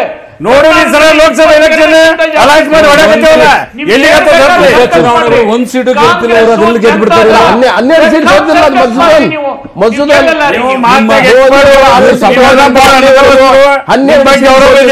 ನಿಮ್ಮನ್ನ ಅದಕ್ಕೆ ಬಿಜೆಪಿ ಟಿಕೆಟ್ ಕೊಡಲಿಲ್ಲ. ಸಮರ್ಥನೆ ಮಾಡ್ಕೊಳ್ಳೋರಿಗೆ ನಿಮಗೆ ಗೌರವ ಕೊಡಲಿಲ್ಲ. ನಿಮ್ಮ ಹೇಳಿದ್ದವ್ರು ದೇವೇಗೌಡರ ಚರ್ಚೆ ಮಾಡಿದ್ಬಿಡಿ. ಕಳೆದ ಬಾರಿ ರಾಯಚೂರು ನಾವು ಕೆಲವೇ ಮತದಲ್ಲಿ ಸೋತಿದ್ದು. ರಾಯಚೂರು, ತುಮಕೂರು, ಈ ರೀತಿ ಚಿಕ್ಕಬಳ್ಳಾಪುರ ಒಂದ್ 3-4 ಕಡೆಗೆ ನಾವು ಬಹಳ ಕಡಿಮೆ ಅಂತರದಲ್ಲಿ ಸೋತಿದ್ದೀವಿ. ಆದ್ರೆ ಈ ಬಾರಿ ನಾವು ಎಲ್ಲಾ ಕಡೆ ಗೆಲ್ತೇವೆ, ನೀವೇನು ಚಿಂತೆ ಮಾಡಬೇಡಿ. ಕರ್ನಾಟಕದಿಂದ ಜನತಾದಳಕ್ಕೂ ಪಾರ್ಲಿಮೆಂಟ್ ಚುನಾವಣೆಗೂ ಯಾವುದೇ ಸಂಬಂಧ ಇಲ್ಲ. ಜನತಾದಳಕ್ಕೆ ಬಿಜೆಪಿಗೂ ಸಂಬಂಧ ಇಲ್ಲ. ಕರ್ನಾಟಕ ಅದಕ್ಕೆ ಪ್ರಧಾನಮಂತ್ರಿ ಮಾದಾಯ ಕಡೆ ನೋಡ್ಲಿಲ್ಲ. ಅದೇ ರೀತಿಯಾಗಿ ನಮ್ಮ ರೈತರ ಸಾಲ ಮನ್ನಾ ಕಡೆ ಬರಲಿಲ್ಲ.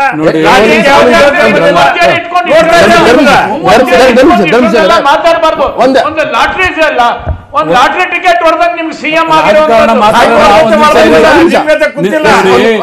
ಧರ್ಮಸೇನವರೇ, ಇವತ್ತು ಧರ್ಮಸೇನವರೇ ಈಗ ಅವರು ಪೊಲಿಟಿಕಲ್ ಕಾರಣಕ್ಕೆ ಅವರು ಅಷ್ಟಕ್ಕೆ ಸೀಟ್ ಗೆಲ್ತೀವಿ ಅನ್ನೋದು ಅವರು ಇಲ್ಲಿ ನಿಮ್ಮ ಇವತ್ತು ಪರಾಜಿತ ಅಭ್ಯರ್ಥಿಗಳ ಸಭೆಯಲ್ಲಿ ಏನಾಗಿದೆ ನೋಡಿ. ನಾವು ಜೆಡಿಎಸ್ ಓಪನ್ ಒಳಗಾಗಿ ಚರ್ಚೆ ಆಗಿರೋದು. ಜೆಡಿಎಸ್ ಬಿಜೆಪಿ ಸುಮಾರು ಸೀಟ್ಗಳು ಅಡ್ಜಸ್ಟ್ಮೆಂಟ್ ಮಾಡ್ಕೊಂಡಿದ್ರು. ಅವ್ರಿಗೆ ಇವ್ರು ಸಪೋರ್ಟ್ ಮಾಡಿದ್ರು. ಎಲ್ಲೆಲ್ಲಿ ಯಾವ ತರ ಅಡ್ಜಸ್ಟ್ಮೆಂಟ್ ಆಗಿದೆ ನಮ್ಗೆ ಗೊತ್ತು. ನಾವು ಹೆಂಗ್ ಸೋತಿದೀವಿ, ಯಾವ DC ಸಿಂಧೂರಿನ ಯಾವ ತರ ನಮ್ಮ ಸರ್ಕಾರ ತೀರ್ಮಾನ ಮಾಡಿದ್ವಿ. ಈ ಸರ್ಕಾರ ನಮ್ಮ ವಿರುದ್ಧನೇ ಈಗ ಮತ್ತೆ ವಾಪಸ್ ನಮ್ಮನ್ನು ಎಲ್ಲೆಲ್ಲಿ ತುಳಿಬೇಕಲ್ಲಿ ತುಳಿದಿದ್ದಾರೆ. ಅನೇಕ SP ಬೇರೆ ಬೇರೆ ಅಧಿಕಾರಿ ಲೆವೆಲ್ನಲ್ಲಿ ಇರ್ತಕ್ಕಂಥವ್ರು ಇಂಡೈರೆಕ್ಟ್ ಆಗಿ ಬಿಜೆಪಿ ಸಪೋರ್ಟ್ ಮಾಡಿದ್ದಾರೆ. ಸೊ ಈಗ ಬಿಜೆಪಿ ಬಿ ಟೀಮ್ ಅಂತ ನಾವೇ ಹೇಳಿದ್ವಿ. ಇವತ್ತು ಒಕ್ಕಲಿಗರ ನಾಯಕರು ಬಹಳ ದೊಡ್ಡ ಪ್ರಮಾಣದ ರಾಜ್ಯದ ನಾಯಕರಾದಂಥ ದೇವೇಗೌಡರನ್ನ ಬಹಳ ತುಂಬಾ ಕೆಟ್ಟದಾಗಿ ಮಾತಾಡಿದ್ರು. ಒಂದು ಹಿಂದೂ ಲಿಂಗಾಯತ ವೀರಶೈವ ವಿಚಾರ ಅಂತಂದ್ರಿ. ಇವೆಲ್ಲವೂ ಕೂಡ ಎಫೆಕ್ಟ್ ಆಗಿದೆ ಅಂತ ಮಾತನ್ನ ಅವ್ರ ಪಾಪ ನೋವುಗಳನ್ನ ಹಿಡ್ಕೊಂಡಿದ್ದಾರೆ. ಅದ್ರ ಜೊತೆಗೆ ಮೈತ್ರಿ ವಿಚಾರದಲ್ಲಿ ಕೂಡ ಎಚ್ಚರಿಕೆ ಮಾತುಗಳನ್ನು ಕೂಡ ಆಡಿದ್ದಾರೆ ನಿಮ್ಮ ನಾಯಕರು. ಅಲ್ಲ ಹೌದು, ಈಗ ಸೋತಿರುವಂತ ಸಂದರ್ಭದಲ್ಲಿ ಇವೆಲ್ಲ ಸಹಜವಾಗಿ ಅವ್ರವ್ರಿಗೆ ವ್ಯಕ್ತಿಗತವಾಗಿ ಅವ್ರ ಕ್ಷೇತ್ರದಲ್ಲಿ ಏನೇನು ಇಂಪ್ಯಾಕ್ಟ್ ಆಗಲ್ವಾ ಅದು ಚುನಾವಣೆ ಅದೆಲ್ಲ ಆಗುತ್ತೆ. ಅವ್ರ ಕ್ಷೇತ್ರದಲ್ಲಿ ಈಗ ಆಗೋಗಿರೋದನ್ನ ಹೇಳಿರ್ತಕ್ಕಂಥದ್ದು ನೆಕ್ಸ್ಟ್ ಆಗುತ್ತೆ ಅಂತ ಹೇಳಿದ್ರಲ್ಲ. ನೆಕ್ಸ್ಟ್ ಎಲ್ಲ ಏನಾಗುತ್ತೆ MP ಕ್ಯಾಂಡಿಡೇಟ್ಗಳನ್ನ ಎಲ್ಲವನ್ನು ಕೂಡ ಈಗ ನೋಡಿ ನೆಕ್ಸ್ಟ್ ಅನಂತಕುಮಾರ್ ಗೆಲ್ಲಲ್ಲ ಬೆಂಗಳೂರಲ್ಲಿ ಬರೆದಿಟ್ಕೊಳ್ಳಿ. ಇವತ್ತು ಮೈತ್ರಿಯಿಂದನೂ ಅಷ್ಟೇ ಅವ್ರಿಗೆ ವ್ಯಕ್ತಿಗತವಾಗಿ ಅವ್ರಿಗೆ ಹಿನ್ನಡೆ ಆಗ್ತಾ ಇದೆ. ಯಾವ ಸೀಟ್ಗಳು ಅವ್ರಿಗೆ ಗೆಲ್ಲಕ್ ಆಗ್ತಾ ಇಲ್ಲ. ಸದಾನಂದ ಗೌಡ್ರಿಗೆ ಇವರು ಬೇರೆ ಜಾಗ ಹುಡುಕ್ತಾ ಇದ್ದಾರೆ. ಬೆಂಗಳೂರಿಂದ ಎಲ್ಲ ಆ ಕಡೆ ಕೊಡೋಗ್ತಾ ಇದ್ದಾರೆ. ಅವರು ಇವ್ರ ಕ್ಯಾಂಡಿಡೇಟ್ಗಳು ಪಲಾಯನ ಮಾಡ್ತಾ ಇದ್ದಾರೆ. ಸೋಲ ಅಂತ ಸೂಚನೆಗಳು ಸಿಕ್ಕಿದೆ. ನಾವೆಲ್ಲನೂ ಗೆದ್ದು ಬಿಟ್ವಿ. ಆಗ್ಲೇ ಪ್ರಮಾಣ ವಚನ ಮಾಡ್ಬಿಡಿ ಹಂಗಾರೆ ಈಗಲೇ, ಆಮೇಲೆ ಮುಂದಕ್ಕೆ ಚುನಾವಣೆ ನಡೀಲಿ. ಏನ್ ಇದ್ರಲ್ಲ ಡೆಮಾಕ್ರಸಿ ಅಂದ್ರೆ ಏನ್ ಅನ್ಕೊಂಡಿದ್ದಾರೆ ನಿಮ್ಮಲ್ಲಿ ಇರ್ತಕ್ಕಂಥ ಈಗ ಏನು ಹಾಲಿ ಸಂಸದರು ಅವರಿಗೆ ಕ್ಷೇತ್ರ ಹುಡುಕ್ಬೇಕಾದ ಸ್ಥಿತಿ ಇದೆ. ಸದಾನಂದ ಗೌಡ್ರಿಗೆ ಅವ್ರು ಉಂಟಾಗ್ತಾ ಇದೆ ಅನ್ನೋ ಮಾತನಾಡ್ತಾರೆ. ಹಾಗೆ ನಮ್ಮ ಮೈತ್ರಿ ಬಿಜೆಪಿಯನ್ನ ಮಟ್ಟ ಹಾಕುತ್ತೆ, ನಮ್ಮ ಕ್ಯಾಲ್ಕುಲೇಷನ್ ಸರಿ ಆಗುತ್ತೆ ಅಂತ ಹೇಳ್ತಾ ಇದಾರೆ ಕಾಂಗ್ರೆಸ್ ಜೆಡಿಎಸ್. ಕಾಂಗ್ರೆಸ್ ಜೆಡಿಎಸ್ ನವರು ಇವತ್ತು ಹಗಲುಗನಸು ಕಾಣ್ತಾ ಇದ್ದಾರೆ. ಏನ್ ಜೆಡಿಎಸ್ ಭಾರತೀಯ ಜನತಾ ಪಾರ್ಟಿಗೆ ಯಾವುದೇ ನೋಡಿ, ಮೋದಿ ಅವರ ಆಡಳಿತವನ್ನ ಇಡೀ ಜಗತ್ತು ಮೆಚ್ಚಿದೆ. ನೀವ್ಯಾರ್ರಿ ಹಗಲುಗನಸು ಕಾಣ್ತಾ ಇದ್ದೀರಿ? ನೀವ್ಯಾರು ಡೆಮಾಕ್ರಸಿ ಏನ್ ಪ್ರಪಂಚಕಾಲ ಚಕ್ರವರ್ತಿ ಅಲ್ಲ ಮೋದಿ ಅವರು. ಡೆಮಾಕ್ರಸಿನಲ್ಲಿ ಎಲ್ಲರೂ ಕೂಡ ಸ್ಥಾನ ಗೆಲ್ತಾರೆ.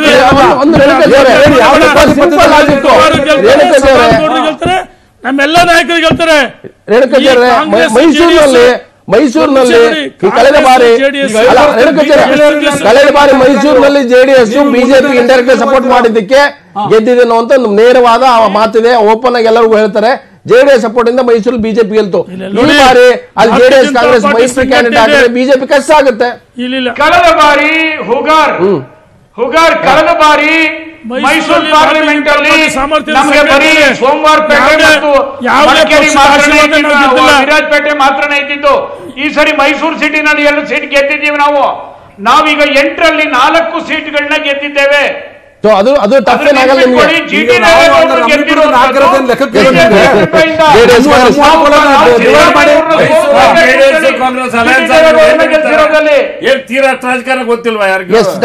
ಒಂದೊಂದು ಚರ್ಚೆ ಮಾಡ್ತೀನಿ. ಒಂದು ಪ್ರಶ್ನೆ ಇರೋದು, ಕೋನ್ ರೆಡ್ಡಿ ಅವರೇ, 2018 ನನ್ನ ಹತ್ರ ಸೀಟು ಮತ್ತು ವೋಟ್ ಸೇರಿದೆ. BJP 104 seat 36.34%, Congress 80 seat 38.14%. ಅಂದ್ರೆ ಕಳೆದ ಬಾರಿಗಿಂತಲೂ 1.5% ವೋಟ್ ಜಾಸ್ತಿ ಬಂದಾಗಲೂ ಕೂಡ ಕಾಂಗ್ರೆಸ್ ಸೀಟ್ ಕಮ್ಮಿ ಆಗಿದೆ. ಆದ್ರೆ ಧರ್ಮಸೇನೆ ಹೇಳ್ತಿದಾರಲ್ಲ, ನಾವು ಪಾರ್ಲಿಮೆಂಟ್ ಅಲ್ಲಿ ಜಾಸ್ತಿ ಗೆಲ್ತೀವಿ, ಗೆಲ್ಲೋ ಸಾಮರ್ಥ್ಯ ಅಂತ. ಅದೇ ಸಿದ್ದರಾಮಯ್ಯ ಅವರು ಬಹಳ ಥಂಬಿಂಗ್ ಮೆಜಾರಿಟಿ 122 ಸೀಟ್ ತಗೊಂಡು 36.14% ವೋಟ್ ತಗೊಂಡು 122 ಗೆದ್ದಂತ ಸಿದ್ದರಾಮಯ್ಯವರು ನೆಕ್ಸ್ಟ್ ಪಾರ್ಲಿಮೆಂಟ್ ಎಲೆಕ್ಷನ್ 9 ಸೀಟ್ ಗೆಲ್ತಾರೆ. ಅಂದ್ರೆ ಅಲ್ಲಿ ಪರ್ಸೆಂಟೇಜ್ ಕೂಡ ಡೌನ್ ಆಗುತ್ತೆ. ಅಂದ್ರೆ ಎಲ್ಲ ಲೋಕಸಭಾ ಚುನಾವಣೆ ತೆಗೆದುಕೊಂಡ್ರೆ, ಅಸೆಂಬ್ಲಿ ತೆಗೆದುಕೊಂಡ್ರೆ ಅದರ ವೋಟ್ ಪ್ಯಾಟರ್ನೇ ಬೇರೆ. ಸೊ ಹಾಗಾಗಿ ನಿಮ್ಮ ನ್ಯಾಚುರಲ್ ಅಲೈಸು ಅನ್ನೋ ಥರ ನೀವು ಮಾತಾಡ್ತಾ ಇದ್ದೀರಿ. ಅದು ಫೈನಲೈಸ್ ಆಗೋವರೆಗೂ ಕೂಡ ಏನೇನು ಒಳಗಡೆ ಬರುತ್ತೆ ಗೊತ್ತಿಲ್ಲ. ಜೆಡಿಎಸ್ ಕಾಂಗ್ರೆಸ್ ಮೈತ್ರಿ ಆಗುತ್ತೆ, ಆದರೆ ನಿಜವಾಗ್ಲೂ ಒಳಗಡೆ ಮೈತ್ರಿ ಆಗುತ್ತಾ ಅನ್ನೋ ಪ್ರಶ್ನೆ. ಧರ್ಮಸಿಂಗ್ ಅವರೇ, ಈಗ ಪ್ರಶ್ನೆ ಇರೋದು ಕೆಲವು ಕ್ಷೇತ್ರಗಳ ಬಗ್ಗೆ. ಈಗ ಮಯೂರಪ್ಪ ಮೊಯ್ಲಿ ಕ್ಷೇತ್ರ ನೀವು ಕೇಳ್ತಾ ಇದ್ದೀರಿ, ನಿಮಗೂ ಅಲ್ಲಿ ಶಕ್ತಿ ಇದೆ. ಆದರೆ ಅದು ನನಗೆ ಗೊತ್ತಿರೋ ಪ್ರಕಾರ ಅದನ್ನು ಅವ್ರಿಗೆ ಬಿಟ್ಕೊಡ್ತೀರಿ ಸಿಟ್ಟಿಂಗಲ್ಲಿ. ತುಮಕೂರ್ದು ಏನಾಗುತ್ತೆ? ಶಿವಮೊಗ್ಗದಲ್ಲಿ ಕಾಗೋಡು ತಿಮ್ಮಪ್ಪ ಈಗಲೂ ಲೆಕ್ಕಾಚಾರ ಇದೆ. ಅಲ್ಲಿ ಮಧು ಬಂಗಾರಪ್ಪ ನಿಮ್ಮ ಮಿತ್ರ ಪಕ್ಷ ಅಲ್ಲಿ ಸ್ಟ್ರಾಂಗ್ ಕಂಟೆಂಡರ್ ಇದ್ದಾರೆ. ಮೈಸೂರು ಬಂದರೆ JDS ಕಾಂಗ್ರೆಸ್ ಅನ್ನೋಂಥ ಲೆಕ್ಕಾಚಾರ ಇದೆ. ಈ ಥರದ ಕ್ಷೇತ್ರಗಳ ಬಗ್ಗೆ ನೀವು ಚರ್ಚೆ ಮಾಡ್ತಾ ಇದ್ರೆ ಸ್ಥಳೀಯವಾದಂಥ ನಾಯಕರು ಕಾರ್ಯಕರ್ತರು ಫೈಟ್ ಮಾಡ್ಕೊಂಡು ಬಂದಿರೋರು. ನಾವು ಬಿಟ್ಕೊಟ್ರೆ ಹಿಂಗೆ ಹಾಸನದಲ್ಲಿ ದೇವೇಗೌಡರು ಗೆದ್ದಿದ್ರು ಕೂಡ ವಾಲೆ ಮಂಜು ಎ ಮಂಜು ಲಾಸ್ಟ್ ಟೈಮ್ ನಿಂತು ಅವರು ಕೂಡ ದೊಡ್ಡ ಫೈಟ್ ಕೊಟ್ಟಿದ್ರು. ಅವ್ರು ಹೇಳ್ತಾರೆ ನಮಗೆ ಬಿಟ್ಕೊಡಿ ಸೊ ನಾವು ಗೆಲ್ತೀವಿ ಅಂತಾರೆ. ಮಂಡ್ಯದಲ್ಲಿ ಚಲುವ ಹೇಳ್ತಾರೆ ನಾವು ಇಲ್ಲಿ ಸ್ಥಳೀಯವಾಗಿ ಫೈಟ್ ಮಾಡ್ತೀವಿ, ಸೋತಿರ್ಬೋದು, ಆದ್ರೆ ವಿಧಾನಸೌಧಕ್ಕೆ ಮೈತ್ರಿ. ಈ ಥರದ್ದು ಸ್ವರಗಳಿದಾವೆ ನಿಮ್ಮಲ್ಲಿ. ಚುನಾವಣೆಗಳು ಚಿಕ್ಕದಾಗ್ತಾ ಬರ್ತಾ ಏನಾಗ್ತದೆ, ಬಹಳ ಪರ್ಸನಲ್ ಆಗಿ ಆಗ್ತಾ ಹೋಗ್ತದೆ. ಈಗ ಫಾರ್ ನಿಮ್ಗೊಂದು ಎಕ್ಸಾಂಪಲ್ ಹೇಳ್ತೀನಿ. ಈಗ ಕೆಲವು ಬಿ ಫಾರಂ ಕೊಡೋದು ಬಿಟ್ಬಿಟ್ರೆ ನಮ್ಮ ಯಾವುದೇ ಒಂದು ಗ್ರಾಮ ಪಂಚಾಯತಿ ಚುನಾವಣೆಯಲ್ಲಿ ನಮ್ಮ ಪಕ್ಷದವರೇ ಅಲ್ಲಿ JDS ಇರಲ್ಲ, BJP ಇರಲ್ಲ, ಅಥವಾ ಅಂತ ಸಂದರ್ಭದಲ್ಲಿ ನಮ್ಮವರ 5 ಜನ 6 ಜನ ನಿಂತ್ಕೊಳ್ಳುವಂಥದ್ದು ನಾನು ನೋಡಿದ್ದೀನಿ ನಮ್ಮ ಮೈಸೂರು. ಅದು ಬೇರೆ ಗ್ರಾಮ ಪಂಚಾಯತ್ ಪಾರ್ಟಿ. ಈ ಸಂದರ್ಭದಲ್ಲಿ ಆ ಪ್ರಶ್ನೆಗಳು ಬರಲ್ಲ. ಕಾರಣ ಏನಂದ್ರೆ ಮೈಸೂರಿನಲ್ಲಿ ನಿಮ್ಗೆ ಬೇಕಂತ ಕೇಳ್ತೀರಾ ಅಥವಾ JDS ಬಿಟ್ಕೊಡ್ತೀರಾ? ತುಮಕೂರಿನಲ್ಲಿ JDS ಅವ್ರ ರಿಪೋರ್ಟ್ ಪ್ರಕಾರ ಒಂದ್ ನಿಮಿಷ ಕೇಳಿ. ಮೈಸೂರಲ್ಲಿ ನಮ್ಮ ಅಭ್ಯರ್ಥಿ ಎಷ್ಟು ಹೋಟ್ಲ್ ಸೋತಿದ್ದಾರೆ ಗೊತ್ತಾ ನಿಮಗೆ? ಬಹಳ 15,000 ಹೋಟೆಲ್ ನಾವು ಸೋತಿರ್ತಕ್ಕಂಥದ್ದು. ಏನ್ ಹಂಗಾರದು ನಮ್ದು ಕಾಂಗ್ರೆಸ್ ಸೀಟ್ ಅಲ್ಲ ಅಂತ ನಿಮ್ ತೀರ್ಮಾನ ಆಗಿದ್ರೆ? ತೀರ್ಮಾನ ಅಲ್ಲ, JDS ನೋಡಿ ಕೇಳಿ. ಎಲೆಕ್ಷನ್ ಅಲ್ಲಿ ಕೆಲವು ಟೆಕ್ನಿಕಲ್ ಪಾಯಿಂಟ್ ಆಗ್ತದೆ. ಇವತ್ತು ಪ್ರತಾಪ್ ಸಿಂಹ ಅವ್ರಿಗೆ ಟಿಕೆಟ್ ಕೊಡ್ತಾರೆ ಇವರು, ಕೇಳಿ. ಮೈಸೂರಲ್ಲಿ ಎಲ್ಲಿ ಕೊಡ್ತಾರೆ? ಕೊಡೋದು 100% ಹೇಳಿ ಸರ್, ಕೊಡೋದಿಲ್ಲ. 100% ಕೊಡಲ್ಲ. ನಾನು ಬರ್ಕೊಡ್ತೀನಿ, ತಗೊಳ್ಬೇಕಾರೆ ಅವ್ರ ಪಾರ್ಟಿ. ಹೌದು ಸರ್, ನಮ್ಮ ಪಾರ್ಟಿ ಹೌದು ಸರ್, ಎಲ್ಲಿ ಕೊಡ್ತಾರ ಅವರು? ಈಗ ರೆಡಿ ಮಾಡ್ಕೊಂಡು ಟಿಕೆಟ್ ಕೊಡೋದ ಅಂತ ಹೇಳ್ತಾರೆ. ಈಗ ಆಯ್ತಪ್ಪ, ಚಾಮರಾಜನಗರಕ್ಕೆ ಯಾರನ್ನ ಕ್ಯಾಂಡಿಡೇಟ್ ಮಾಡ್ತೀರಿ ನೀವು? ಇವತ್ತು ನೀವು ತೋರಿಸ್ತಿರೋದು ಒಬ್ಬರನ್ನ. ಎಲ್ಲಿ ಕೊಡ್ತೀರಿ ನೀವು? ಎಂ ಶಿವಣ್ಣವ್ರನ್ನು ಬೇರೆ ಬೇರೆ ತೋರಿಸ್ತೀರಾ? ನಂಜುಂಡಸ್ವಾಮಿ ಜೆಡಿಎಸ್ ಬಿಟ್ಕೊಡ್ತೀರಾ? ಕೇಳಿ ಸರ್, ನಮಗೂ ಗೊತ್ತಿದೆ ಇವ್ರು ಯಾವತ್ತಾದ್ರೂ ಬಿಜೆಪಿ ಅವ್ರದ್ದು ಮಾತಾಡ್ತಾರ, ಬರೀ ಕಾಂಗ್ರೆಸ್ನವ್ರದೇ ಮಾತಾಡಿ ನಮ್ಮನ್ನ ಈಗ ಬಣ್ಣನೆಲ್ಲ ಕಳಚಿ ಕಳಿಸ್ಬೇಕೀಗ ನಾವು. ಒಂದ್ ಮಾತು ಹೇಳ್ತೀನಿ, ರಾಹುಲ್ ಗಾಂಧಿ ಏನ್ ಹೇಳಿದ್ರು, ನನಗೆ ಹೆಚ್ಚಿನ ಸ್ಥಾನ ಗೆದ್ದಿಸ್ಕೊಟ್ರೆ ನಾನು ಪ್ರಧಾನಿ ಆಗುವ ಸಾಧ್ಯತೆ ಇದೆ. ಮತ್ತೊಂದ್ ಕಡೆ ಹೇಳ್ತಾ ಇದ್ರೆ ಬಿಎಸ್ಪಿ ಜೊತೆ ಮೈತ್ರಿ ಮಾಡ್ಕೊಳ್ಳಲ್ಲ ಅಂತ ಹೇಳಿ ರಾಜಸ್ಥಾನದ ಕಾಂಗ್ರೆಸ್ ಅಧ್ಯಕ್ಷ ಸಚಿನ್ ಪೈಲಟ್ ಹೇಳ್ತಾ ಇದ್ದಾರೆ. ಉತ್ತರ ಪ್ರದೇಶದಲ್ಲಿ ಬಿಎಸ್ಪಿ ಮಾತ್ರ ಮೈತ್ರಿ ಮಾಡ್ಕೊಳ್ತೀವಿ, ಕಾಂಗ್ರೆಸ್ ಜೊತೆಗೆ ಕಷ್ಟ ಅನ್ನುವಂತ ಮಾತುಗಳು ಹೇಳ್ತಾ ಇದ್ದಾರೆ. ಕಾಂಗ್ರೆಸ್ ಅಲ್ಲಿ ಮಾತ್ರ ಬಹಳ ಗಟ್ಟಿಯಾದಂತ ಮೈತ್ರಿಯ ಒಂದು ಅಂಟು ಬಹಳ ಜೋರಾಗ್ತಾ ಇದೆ.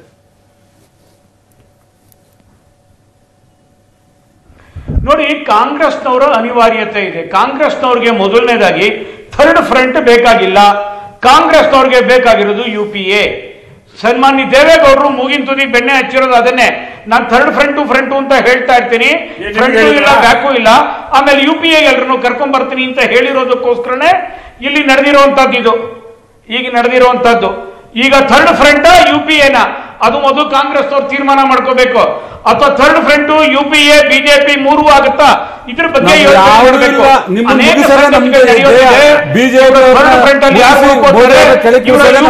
ಯಾರು ಉಳ್ಕೊಳ್ತಾರೆ ಅನ್ನುವಂಥದ್ದು ಬಹಳ ದೊಡ್ಡ $1 ಮಿಲಿಯನ್ ಕ್ವಶನ್ ಇದೆ ಇವತ್ತದು. ಕೋನ್ ರೆಡ್ಡಿ ಅವರೇ, ಈಗ ನೋಡಿ, ಕಳೆದ 2014 ಕಾಂಗ್ರೆಸ್ ಗೆದ್ದಿದ್ದು 44 ಸೀಟು. ಈಗ ಬೈ ಎಲೆಕ್ಷನ್ ಅಲ್ಲಿ ಒಂದು 7 ಸೀಟ್ ಗೆದ್ದಿದ್ದಾರೆ, 50 ಮೇಲೆ ಹೋಗಿದೆ. ಕರ್ನಾಟಕದಲ್ಲಿ 9 ಸೀಟ್ ಗೆದ್ದಿದೆ, ಮಧ್ಯಪ್ರದೇಶ 2, ರಾಜಸ್ಥಾನ 25ರಲ್ಲಿ 1, ಮಹಾರಾಷ್ಟ್ರ 48ರಲ್ಲಿ 2 ಗೆದ್ದಿದೆ ಕಾಂಗ್ರೆಸ್, ಕೇರಳದಲ್ಲಿ 20ರಲ್ಲಿ 8 ಗೆದ್ದಿದೆ, ಆಂಧ್ರ ಪ್ರದೇಶ 25ರಲ್ಲಿ 2 ಸೀಟ್ ಗೆದ್ದಿದೆ, ಛತ್ತೀಸ್ಗಢ 11ರಲ್ಲಿ 1 ಕಾಂಗ್ರೆಸ್ ಗೆದ್ದಿದೆ, ಬಿಹಾರ್ 40 ಸೀಟಲ್ಲಿ 2 ಗೆದ್ದಿದೆ ಕಾಂಗ್ರೆಸ್, ತಮಿಳುನಾಡಲ್ಲಿ 39ರಲ್ಲಿ 1 ಸೀಟ್ ಗೆದ್ದಿದೆ, ಹರಿಯಾಣದಲ್ಲಿ 10ರಲ್ಲಿ 1 ಗೆದ್ದಿದೆ, ಉತ್ತರ ಪ್ರದೇಶದಲ್ಲಿ 80 ಸೀಟಲ್ಲಿ ಕಾಂಗ್ರೆಸ್ 2 ಸೀಟ್ ಗೆದ್ದಿದೆ, ವೆಸ್ಟ್ ಬೆಂಗಾಲ್ 42ರಲ್ಲಿ 4 ಸೀಟ್ ಗೆದ್ದಿದೆ, ಸೊ ತೆಲಂಗಾಣ 11ರಲ್ಲಿ 1 ಗೆದ್ದಿದೆ. ಸೊ ಎಲ್ಲಾ ರಾಜ್ಯಗಳು ಸೇರಿದ್ರು 44. ಸೊ ಈಗ ರಾಜಸ್ಥಾನ, ಮಧ್ಯಪ್ರದೇಶ್, ಉತ್ತರ ಪ್ರದೇಶ್, ಕರ್ನಾಟಕ, ವೆಸ್ಟ್ ಬೆಂಗಾಲ್ ಇಲ್ಲಿ ಮೈತ್ರಿ ಆದರೆ ಕಾಂಗ್ರೆಸ್ 150 ಬಂದ್ರೆ, ಸೊ UPA ಲೆಕ್ಕಾಚಾರದಲ್ಲಿ ಅವರು ಪ್ರೈಮ್ ಮಿನಿಸ್ಟರ್ ಆಗಬೇಕು ಲೆಕ್ಕಾಚಾರ. ಸೊ ನಿಮ್ ಕರ್ನಾಟಕ, ವೆಸ್ಟ್ ಬೆಂಗಾಲ್ದಲ್ಲಿ ತೃಣಮೂಲ ಕಾಂಗ್ರೆಸ್ ಸದ್ಯಕ್ಕೆ ಅವರು ಇನ್ನೂ ಅದೇ ಅಲ್ಲಿ ಲೆಕ್ಕಾಚಾರ ಆಗ್ತಾ ಇಲ್ಲ. ಕರ್ನಾಟಕದಲ್ಲಿ ಅನಿವಾರ್ಯವಾಗಿ ನೀವೇನು ಹೇಳ್ತಿದ್ರೆ 15% ಸೀಟ್ ಗೆಲ್ಬಹುದು. ಬಹಳ ಜನ ಮುಖಂಡರ ಜೊತೆ ವಿವಿಧ ರಾಜ್ಯಗಳ ಮುಖ್ಯಮಂತ್ರಿ ಸ್ಥಳೀಯವಾಗಿ ಸಮಸ್ಯೆಗಳು ಕೆಲವು ಅದಾವ. ಒಂದು ಹಂತದಲ್ಲಿ ಚರ್ಚೆ ನಡೆದಿದೆ. ಈಗ ಅವರು ತೃತೀಯ ರಂಗ ಮತ್ತು UP ಏನಂತ ಸ್ಪಷ್ಟ ಆಗ್ಬೇಕಂತ ಗೋಮತ್ಸವ ಸರ್ ಹೇಳಿದ್ರು. ಒಂದ್ ಕೇಳಿ, ಒಂದು ಪ್ರಜಾಪ್ರಭುತ್ವ ವ್ಯವಸ್ಥೆಯಲ್ಲಿ ಲಾಸ್ಟ್ ಟೈಮ್ ನೀವು ಕೇವಲ ವಿರೋಧ ಪಕ್ಷ ಆಗಕ್ಕೆ ಕೂಡ ಅರ್ಹತೆ ಬರಲಿಲ್ಲ ಕರ್ನಾಟಕದಲ್ಲಿ. ಕೇಳಿ, ಏನೇ ಇರಲಿ, ಒಂದೊಂದು ಸಂದರ್ಭ ಆಗಿ ಬರುತ್ತೆ. ಇವತ್ತು ದೊಡ್ಡ ಪ್ರಮಾಣದಲ್ಲಿ ಮೋದಿ ಸಾಹೇಬ್ ಬೆಂಬಲ ಕೊಟ್ಟತಿ, ನಾಳೆ ಏನೋ ಆಗ್ಬಿಡ್ಬೋದು. ಇವತ್ತೇನು ನಾವು ಹೇಳ್ದಂಗೆ ನಡೆಗಿಲ್ಲ. ಇವತ್ತು ನನ್ನ ಕ್ಷೇತ್ರದಾಗ ಯಾರು ಸೋಲ್ತಕ್ಕೆ ಸಾಧ್ಯ ಇಲ್ಲ ಅಂತಿದ್ರು, ನಾನು ಇವತ್ತು ಸೋತಿಲ್ವಾ? ಸೋಲಿಗೆ ಪ್ರಜಾಪ್ರಭುತ್ವದಲ್ಲಿ ಒಂದ್ ಸೆಕೆಂಡ್ ಸರ್, ಈಗ ನೀವು ಕಳೆದ ಚುನಾವಣೆಗೆ ನೀವು ಕಂಪೇರ್ ಮಾಡ್ತಾ ಬಂದ್ರಿ. ಕಳೆದ ಚುನಾವಣೆಯಲ್ಲಿ ನಮ್ಮ UPA ಛಿದ್ರ ಆಗ್ತಾ ಬಂದ್ವಿ, NDAನವರು ಸಾಲಿಡ್ ಆಗ್ತಾ ಬಂದ್ರು. ಇವತ್ತಿನ ಪರಿಸ್ಥಿತಿ ನಾವು ಸಾಲಿಡ್ ಕರ್ನಾಟಕ ಸ್ಟ್ರಾಂಗ್ ಇತ್ತಲ್ಲ, ಕಾಂಗ್ರೆಸ್ 172 ಸೀಟ್ ಗೆದ್ದಿಲ್ಲ ಅವಾಗ 13ರಲ್ಲಿ. ಒಂದ್ ನಿಮಿಷ ಕೇಳಿ, ನಾವು JDS ಒಂದಾಗಕ್ಕಾಗ್ಲಿಲ್ಲ. ಕಳೆದ ಬಾರಿ ಅವ್ರು ನಾವು UPA ನಲ್ಲಿ ಇದ್ರು ಕೂಡ ಅವ್ರು ಒಂದಾಗಕ್ಕಾಗ್ಲಿಲ್ಲ. ಇವತ್ತು UPA NDA ಇದೆ, NDA ಛಿದ್ರ ಆಗ್ತಾ ಬರ್ತಾ ಇದೆ. ಅಲ್ಲಿ ಚಂದ್ರಬಾಬು ನಾಯ್ಡು ಇಲ್ಲ, ಬೇರೆ ಬೇರೆ ಶಿವಸೇನೆ ಇಲ್ಲ, ಎಲ್ಲರೂ ಕೂಡ ಅವ್ರು ಕೈ ಜಾರ್ತಾ ಇದ್ದಾರೆ. ಇವ್ರಿಗೆ ನಾವು ಅಧಿಕಾರ ಹಿಡಿದು ಬಿಡ್ತೀವಿ, ದೇಶ ಹಿಡಿದು ಬಿಡ್ತೀವಿ ಅಂತ ಹೇಳಿ ಇವರು ಸುಳ್ಳು ಭರವಸೆಗಳನ್ನ ಹೇಳ್ತಾ ಇದ್ದಾರೆ.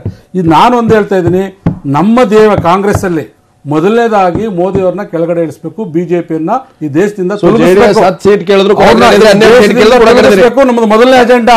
ಆಮೇಲೆ ನಾವು ಪ್ರೈಮ್ ಮಿನಿಸ್ಟರ್ ಆಗೋದು, ಇನ್ನೊಬ್ರು ಮಾಡೋದು ನಮ್ದು ಎರಡನೇ ಅಜೆಂಡಾ. ಎರಡು ಚಾಲೆಂಜ್ ಇರೋದು, ಹೊಸದಾಗಿ ಆಯ್ಕೆ ಆದಂತ. ಆಮೇಲೆ ಸರ್ ನಾನು ಒಂದೇ ಹೇಳ್ತೀನಿ, ಇವತ್ತು ಬಿಜೆಪಿಯ ಪ್ರಮುಖ ನಾಯಕರುಗಳು, ಮೂಲ ಬಿಜೆಪಿಯವರು, ಇವ್ರು ಯಾರು ಕೂಡ ಇವ್ರ ಜೊತೆಲಿಲ್ಲ, ಬರೆದಿಟ್ಟುಗಳು ಇವತ್ತು ಹೇಳ್ತಾ ಇದ್ದಾರೆ. ಅವರೇ ಮೋದಿ ಅವ್ರ ವಿರುದ್ಧ ತಿರುಗಿ ಬಿದ್ದಿದ್ದಾರೆ, ಇನ್ಕ್ಲೂಡಿಂಗ್ ವಾಜಪೇಯಿ, ಇವರು ಅದ್ವಾನಿ. ಮಾಧ್ಯಮದ ಮುಂದೆ ನಾವು ಒಂದಾಗಿದ್ದೀವಿ ಅಂತ ಹೇಳ್ತಾರೆ, ಅಧಿವೇಶನದ ಒಳಗಡೆ ಮಾತಾಡ್ತಾರೆ, ಹೊರಗಡೆ ಕಚ್ಚಾಡ್ತಾರೆ.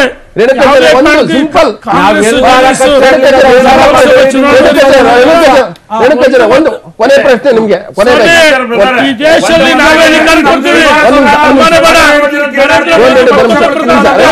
ವಿಚಾರ ಏನಿದೆ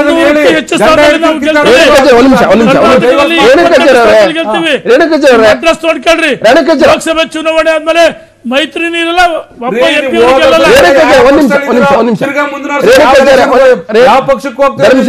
ರೇಣುಕಾಚಾರ್ಯ ಕೊನೆಯದಾಗಿ ಕೇಳ್ತಾ ಇದ್ದೀನಿ.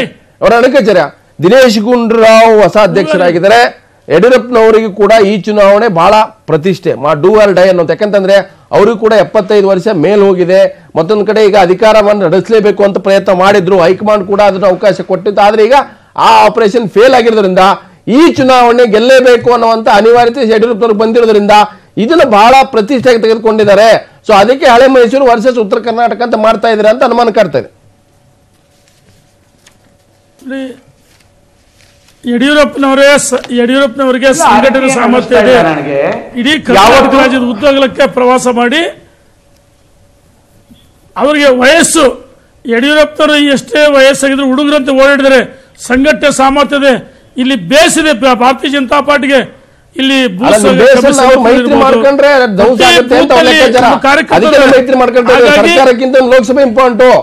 ಇವರು ಭಾರತೀಯ ಜನತಾ ಪಾರ್ಟಿ ಯಾವುದೇ ತೊಂದರೆ ಆಗಲ್ಲ. ಹೇಳಿ ಮನ್ಸೂದ್, ನಾವು ದೇಶದಲ್ಲಿ ಅಧಿಕಾರಕ್ಕೆ ಬರ್ತೀವಿ.